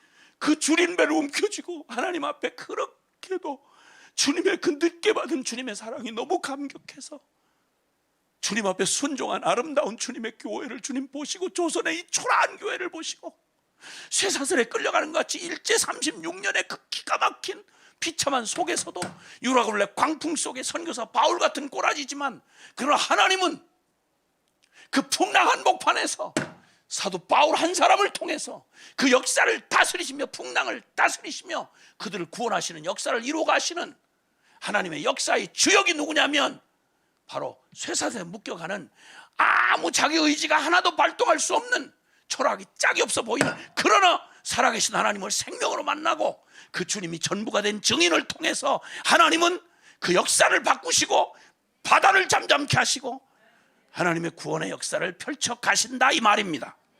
아멘. 근데 그 힘은 어디서 나옵니까? 그런 바울 같은 이는 어디서 생깁니까? 다른 거 아닙니다. 오늘 바울이 그 얘기한 거예요. 그 얘기. 믿음에 파손한 그 사람들을 얘기를 하기 전에, 이 위기가 오기 전에 바울이 말해요. 그 디모데전서 1장 16절에 그는 자기 얘기를 하면서, 그러나 내가 긍휼을 입은 까닭은 예수 그리스도께서 내게 먼저 일체 오래 참으심을 보이사 후에 주를 믿어 영생 얻는 자들에게 본이 되게 하려 하심이라. 저와 여러분의 본이 되게 하시려고 바로 역사의 그 놀라운 주님의 통로가 되었던 바로 바울의 이야기를 여기 기록하게 하셨다는 거예요. 뭘 기록했는 건가요? 그는 이렇게 말하죠. 나를 도저히 용서받을 수도 없고 오래 참으실 수도 없는 나 같은 죄인 놈을 사랑하신 하나님의 은혜의 그 큰 표현할 수 없는 넘치도록 풍성한 하나님의 자비와 긍휼을 내가 입고 그 안에서 이 믿음과 사랑이라고 하는 이 에너지, 이 생명의 에너지, 이 십자가의 복음을 통해서 나 같은 죄인을 구원하신 주님의 그 복음을 생명으로 만나면 양심 버리고 믿음에 파선한 자들은 바로 여기서 미끄러지는 거예요. 이거에 접점이 일어나질 않는 거예요. 근데 놀랍게도 그리스도인들은요, 그렇게 강한 영 같은 사람 별로 많지 않아요. 겁쟁이고 다 똑같이 아픈 거 손가락 하나만 비워도 덜덜 떨고 기절을 하고 형편없는 사람들이에요. 자기 의지도 3일을 못 가요. 작심 3일이에요. 무슨 특별한 영들을 부른 게 아니에요. 제일 무지랭이 같은 것들, 제일 겁 많은 것들, 세상에 가장 소외되고 가장 능력 없고 가장 형편없는 거. 이거 제 얘기가 아니고 고린도전서 1장 25절 이하에 너희 육체를 따라 부르심을 보라. 초대교회들을 열거하면서 말해요. 너희 중에 잘난 놈이 누가 있냐? 육체를 따라 부르신 기준으로 보면 똑똑한 사람 많냐? 아니, 주님이 능력이 없어서가 아니라 미련한 자를 들어 지혜롭다고 하는 인간들을 부끄럽게 하시고, 천한 자를 들어 귀하다고 하는 자들을 부끄럽게 하시고, 무능한 자를 불러 능력 있다는 자들을 부끄럽게 하려 하시면 너희를 구원하고 너희에게 이루시는 구원과 하나님의 축복이 사람에게서 나는 게 아니라 능력이 하나님에게서 나는 것을 알게 하려 하심이라. 교회는 우리의 인간의 자격이나 실력 가지고 이 세상에 과시하는 게 아니고, 우리는 불가능한 건데 저것들 약하기 짝이 없고 별 볼 일 없고 두려울 게 별로 없는데 감당이 안 되는 자들, 세상이 감당치 못하는 자들, 왜? 그들과 함께 하시는 신이 살아 계시구나. 그들과 함께 하시는 분이 진짜 예수님이구나, 부활한 주님이구나. 이걸 알게 하시려고 일부러 저와 여러분 같은 불쌍하고 가련하고 소망 없는, 그래서 우리에게서 무슨 일이 일어났으면 사람들이 그냥 봐도 저것들이 한 거 아니야, 저것들이 믿는 신이 한 거야, 주님이 하셨어, 주님이 하시는 거야, 이렇게 말할 수 있도록. 할렐루야. 바울은 자신의 무엇을 자랑하려는 게 아니라 그 얘기하고 싶어 하는 거예요. 이렇게 말하잖아요. 12절부터 보면 나를 능하게 하신 그리스도 예수 우리 주께 내가 감사함은 나를 충성되이 여겨 내게 직분을 맡기심이니, 내가 전에는, 잘 들어보세요, 내가 전에는 비방자요 박해자요 폭행자였으나 도리어 긍휼을 입은 것은 내가 믿지 아니할 때 알지 못하고 행하였음이라. 미쁘다 이 말이여, 모든 사람이 받을 만한 이 말이여, 그리스도 예수께서 죄인을 구원하시려고 세상에 임하셨도다 하였도다. 죄인 중에 내가 괴순이라, 이렇게 말합니다.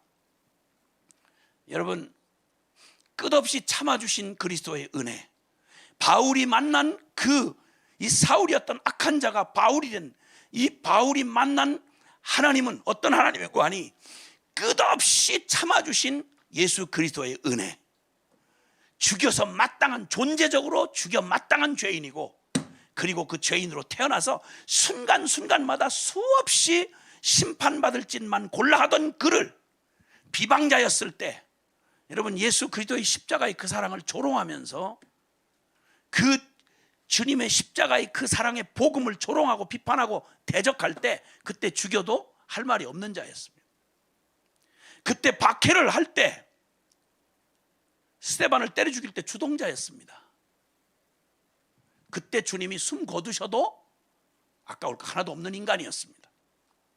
나중에 사도행전 9장 1절에 보면 여전히 위협과 살기가 등등해서 어린아이로부터 노인까지 악착같이 찾아가서 그리스도인들을, 기도하는 어린아이를 때려 죽이고, 그 순전한 주의 백성들을 그렇게 가혹하게 짐승처럼 샅샅이 뒤져가지고 집어쳐놓고, 우리가 선교사 바울, 사도 바울 이러니까 그렇지, 실상을 알고 나면 여러분 역사에 존재한 어떤 사악한 비밀 종교 경찰보다 가장 사악한 인간이 바로 바울입니다. 여러분, 우리가 존경한다고 그러니까 그렇지. 근데 그가 말하는 거예요. 그가 자기를 알아요. 난 죄인 중에 괴수였다고요. 그건 겸손으로 표현하는 말이 아니고 실제 죄인의 괴수였습니다. 바울을 용서했다면 용서 못할 놈이 없는 거예요. 죽여 마땅한 존재였고, 순간순간마다 수없이 심판받을 자를 또 참고 또 참고 또 기다려주시고 또 기다려주시고 또 1절 오래 참으심은 그러나 내가 긍휼을 입은 까닭은 예수 그리스도께서 내게 먼저 일체 오래 참으심을 보이사 아주 작정을 하시고 후에 주를 믿어 영생 얻게 될 바로 저와 여러분들 모두에게 본보기가 되게 하려 하심이라. 그러니까 나 같은 죄인이 용서받았구나. 그러니까 나 같은 죄인이 지금까지 살아 존재했구나. 벼락을 맞을 일이 내 양심으로 생각해도 수없이 많았는데 그 부끄러운 실패와 그 주님을 반역했던 때가 수도 없는데 어떻게 그 많은 시간을 기다려 주셨지? 어떻게 그 많은 시간을 주님이 이렇게 용납해 주셨지? 어떻게 나를 받아주셨지? 여러분, 이 말 바꿔서 생각해 보자고요. 여러분, 우리 다 똑같은 죄인이고 죄인이 악독함을 이해 못할 죄인 여기 아무도 없잖아, 그렇죠? 근데 우리가 제일 주님한테 받은 계명 중에 제일 어려운 계명이 뭐예요? 용서하라는 거잖아요, 그렇죠? 용서하라는 거. 한 걸음 더 나가서 나한테 악한 일을 하는 원수를 어떻게 하라고요? 사랑하라고요. 여러분, 어떻게 이 계명 생각만 해도 슬퍼지시죠? 그렇죠? 헌금 좀 하라는 건 할 수 있어요. 네? 노력봉사 좀 하라는 거 할 수 있어요. 그놈만은 절대 죽을 때까지도 용서할 수 없는 그 누군가를 너 용서해야 된다 그러면 용서하실 수 있겠어요? 그것도 한 번, 두 번이 아니고 아주 해코지라고 내 평생을 이렇게 슬프고 아프게 만든 그걸 용서하라면 가능하겠냐고. 나는 어떤 분이 집회 시간에 용서하라는 이 말을 듣다가 의자에서 옆으로 거꾸로 떨어져 가지고 무슨 귀신 역사하는 줄 알았어요. 괴로워서 견딜 수가 막 발악을 하는데 한 40대 젊은이가 그러더라고. 남자가. 사연을 듣고 보니까 6살 때 아빠를 잃었는데 엄마가 무덤에 흙도 마르기 전에 딴 데로 재가를 해서 간 거예요. 엄마 떨어지면 죽는 줄 알고 울며 따라가는 자기를 그냥 빗자루 몽둥이로 내 앞길 막는 이 왼수 같은 놈아 그러고 패가지고 못 따라오게 하던 엄마. 보고 싶어 죽을 것만 같아서 그 이웃 동네 시집을 간 재가르는 엄마 모습이라도 보고 싶어서 거기를 거린 곳 찾아가서 그 산등성 아래서 내려다보면 엄마가 마당에서 왔다 갔던 엄마를 그렇게 어쩌다 들키면 또 몽둥이로 패서 자기를 쫓아보내던 그 악한 엄마가 나중에 늙고 병든 다음에 이르락 물고 보복하겠다고 이제 간신히 자기 살림 차려 살만한 그에게 어느 날 늙은 어떤 누가 물어 전화를 했는데 너 엄마야. 천하의 다른 사람 다 용서해도 그는 용서할 수 없어. 어떻게 하다 인생 그 고단한 인생 중에 예수를 믿게 됐는데 그 말은 그래도 집 살아가는 명분을 갖고 있었는데 그날 어떻게 제가 집회 때 갔다가 용서라는 메시지를 전한 그냥 못한다는 거예요. 용서 못한다는 거예요. 나는 용서 못한다는 거예요. 같은 죄인 운명끼리도 용서하는 게 이렇게 어려우면 거룩 자체이신 살아계신 하나님이 저와 여러분 같은 존재적으로 죄밖에는 설명이 안 되는 죄장아지 같은 저와 여러분의 그 끝없는 반역과 그 죄를 주님이 용서했다는 말 여러분 어떻게 받아들이세요? 그게 가능한 얘기예요? 그러니까 표현을 할 수가 없으니까 예수 주의 은혜가 우리 주님께서 나에게 은혜를 넘치게 부어주셔서 그리스도 예수 안에서 얻는 믿음과 사랑을 누리게 하셨습니다. 그 주님의 용서를 내가 받아들이는 순간 그 악독하고 저주받았던 내 모든 삶이 그냥 용광로 불에 녹아지듯이 사라지고 그 하나님을 무슨 증거를 더 아니 나를 로마서 8장 32절의 말이에요. 로마서 5장 8절도 말씀이 있고요. 우리가 아직 죄인 되었을 때 하나님에 대해서 그렇게 악착스럽게 믿지 않고 예수님을 십자가에 못 박는지라던 바로 그때 돌이킬 싹수가 보일 때가 아니라 그 악한 죄인이었을 그때 우리를 향해서 하나님이 아들을 우리가 죄인 되었을 때 그리스도께서 우리를 위하여 죽으심으로 우리에 대한 하나님의 그 사랑을 우리에게 확 결정하셨느니라. 여러분, 천지가 다 뒤집어지고 온 지구가 녹아내려도 바꿀 수 없고 변할 수 없는 사실이 하나 있는데, 저와 여러분 같은 이 끔찍한 죄인들을 하나님이 이미 용서하시고 사랑하신 그 사랑은 영원히 변할 수 없습니다. 여러분, 하나님이 살아 계시는 한 말입니다. 그러니까 교회는 다른 상징을 할 게 너무도 많은데, 교회는 그 부끄럽고 그 수치스러운 십자가를 이렇게 목에 매달고 십자가를 교회의 상징으로 삼는 거예요. 왜냐하면 모든 이론이 커가면 할 말을 잃어버리는 거예요. 아니, 어떻게 날 사랑하고 어떻게 용서했길래 하나밖에 없는 아들을, 나 같은 이 쓰레기를 위해서 칼보리 언덕 십자가에 죽이냔 말이에요. 여러분, 무슨 드라마를, 이런 드라마 보셨어? 신이 사랑하다 미쳐 죽은 저 쓰레기 같은 쓰레기 같은 인생을 사랑하다 죽은 신의 사랑의 얘기를 픽션 소설 주제로 들어본 적 있냐 말이야.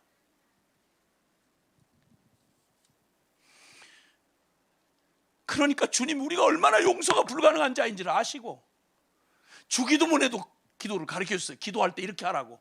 우리가 우리에게 죄 지은 자를 용서해 준 것 같이 남을 용서해 봐야, 그 얼마 안 되는 그 용서라도 한번 해보면 내가 얼마나 어려운지를 알면 나에게 베풀어 주신 하나님의 은혜가 얼마나, 이게 상상할 수 없는 은혜를 내가 입은 죄인인지를 알게 된단 말이에요.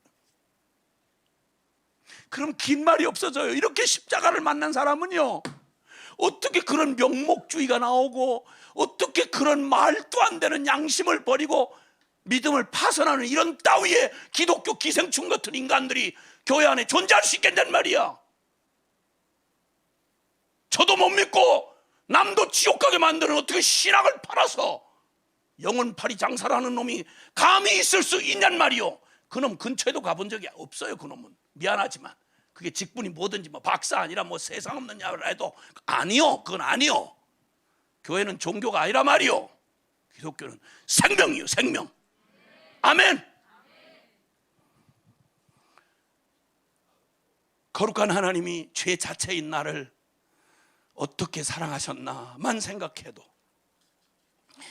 여러분, 성경에 기록된 모든 죄가 사실은 나잖아요. 나, 그렇죠? 선악과 유혹 받을 것도 없지. 선악과 같은 거 딱 눈에 뵀다 그러면 뭐 말을 해라 말을 할 것도 없고 뭐 수없이 따먹었지 뭐.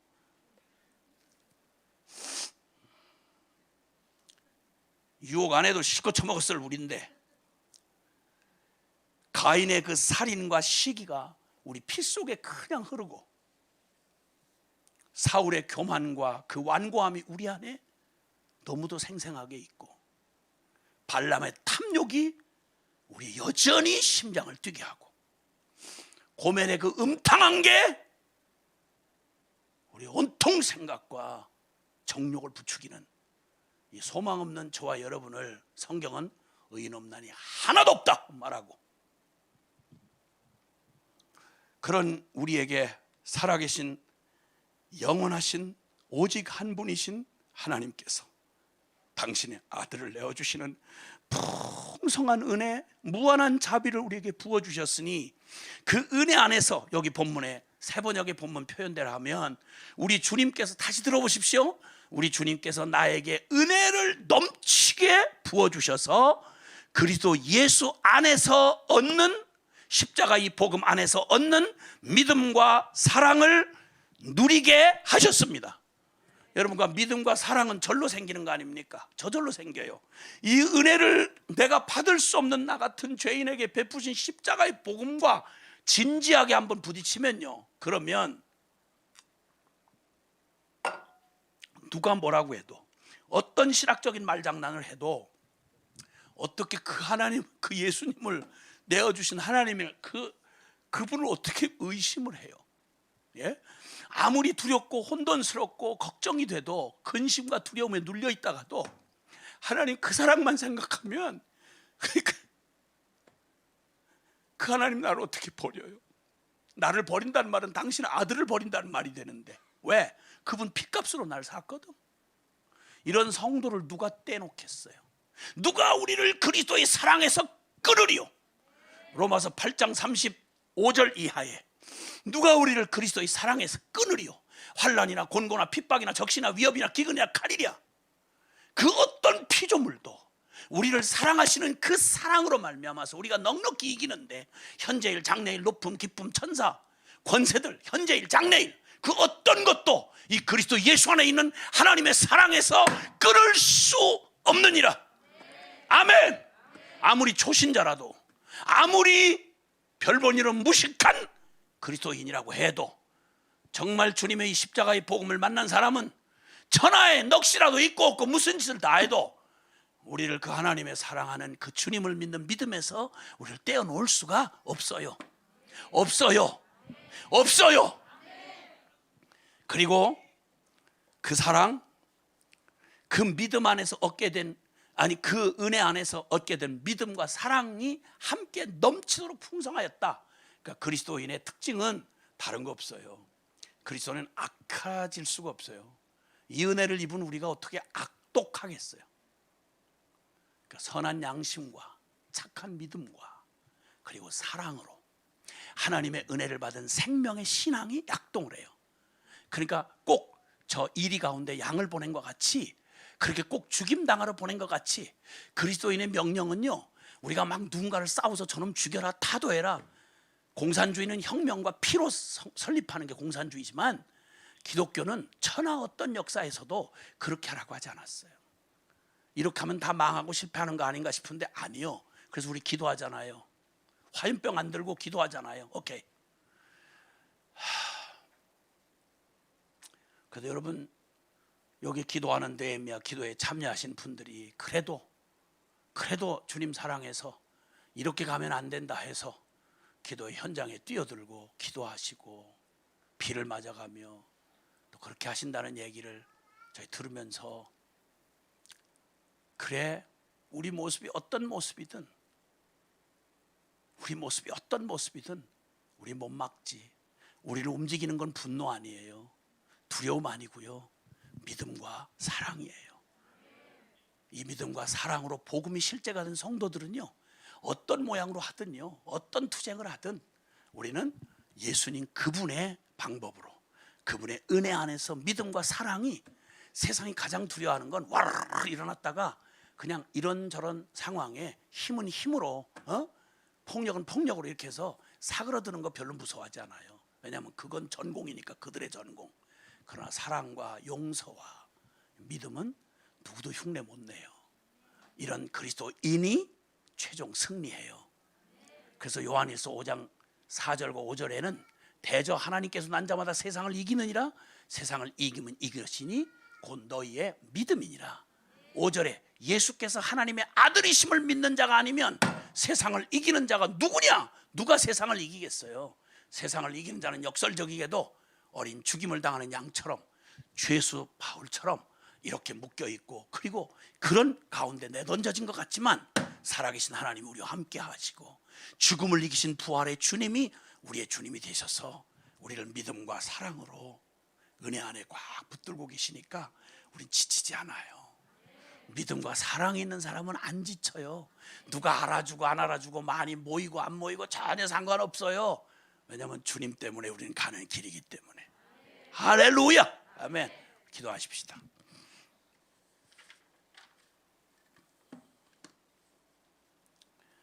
우리가 역사의 희망이에요. 우리가 이 혼돈한 세상에 등대처럼 우리가 서 있는 거예요. 하나님, 오늘 우리에게 양심을 버리고 믿음에 파손하는 이 기가 막히고 불쌍한 이런 일은 우리에게 있어서는 아니 돼요. 혹시나 2020년 동안 주여, 우리가 다른 많은 일들을 걱정했지만 교회 가지고 있는 이 능력, 우리가 그 은혜 안에서 믿음과 사랑의 능력, 생명의 이 신앙만 가지고 있다면 하나님이 역사하세요, 우리의 기도에. 근데 제일 위기는 바로 우리의 위기인 거예요. 주님, 우리를 불쌍히 여겨주세요. 혹시 여러분의 양심과 여러분의 믿음과 사랑은 안녕하셨나요? 방송에 참여하고 계신 분들도 동일하게 우리 함께 물어보세요. 내 믿음은 안녕하신가? 나는 그 주님의 큰 은혜를 통해서 내게 절로 주어진 그 믿음과 사랑을 난 붙들고 있었나?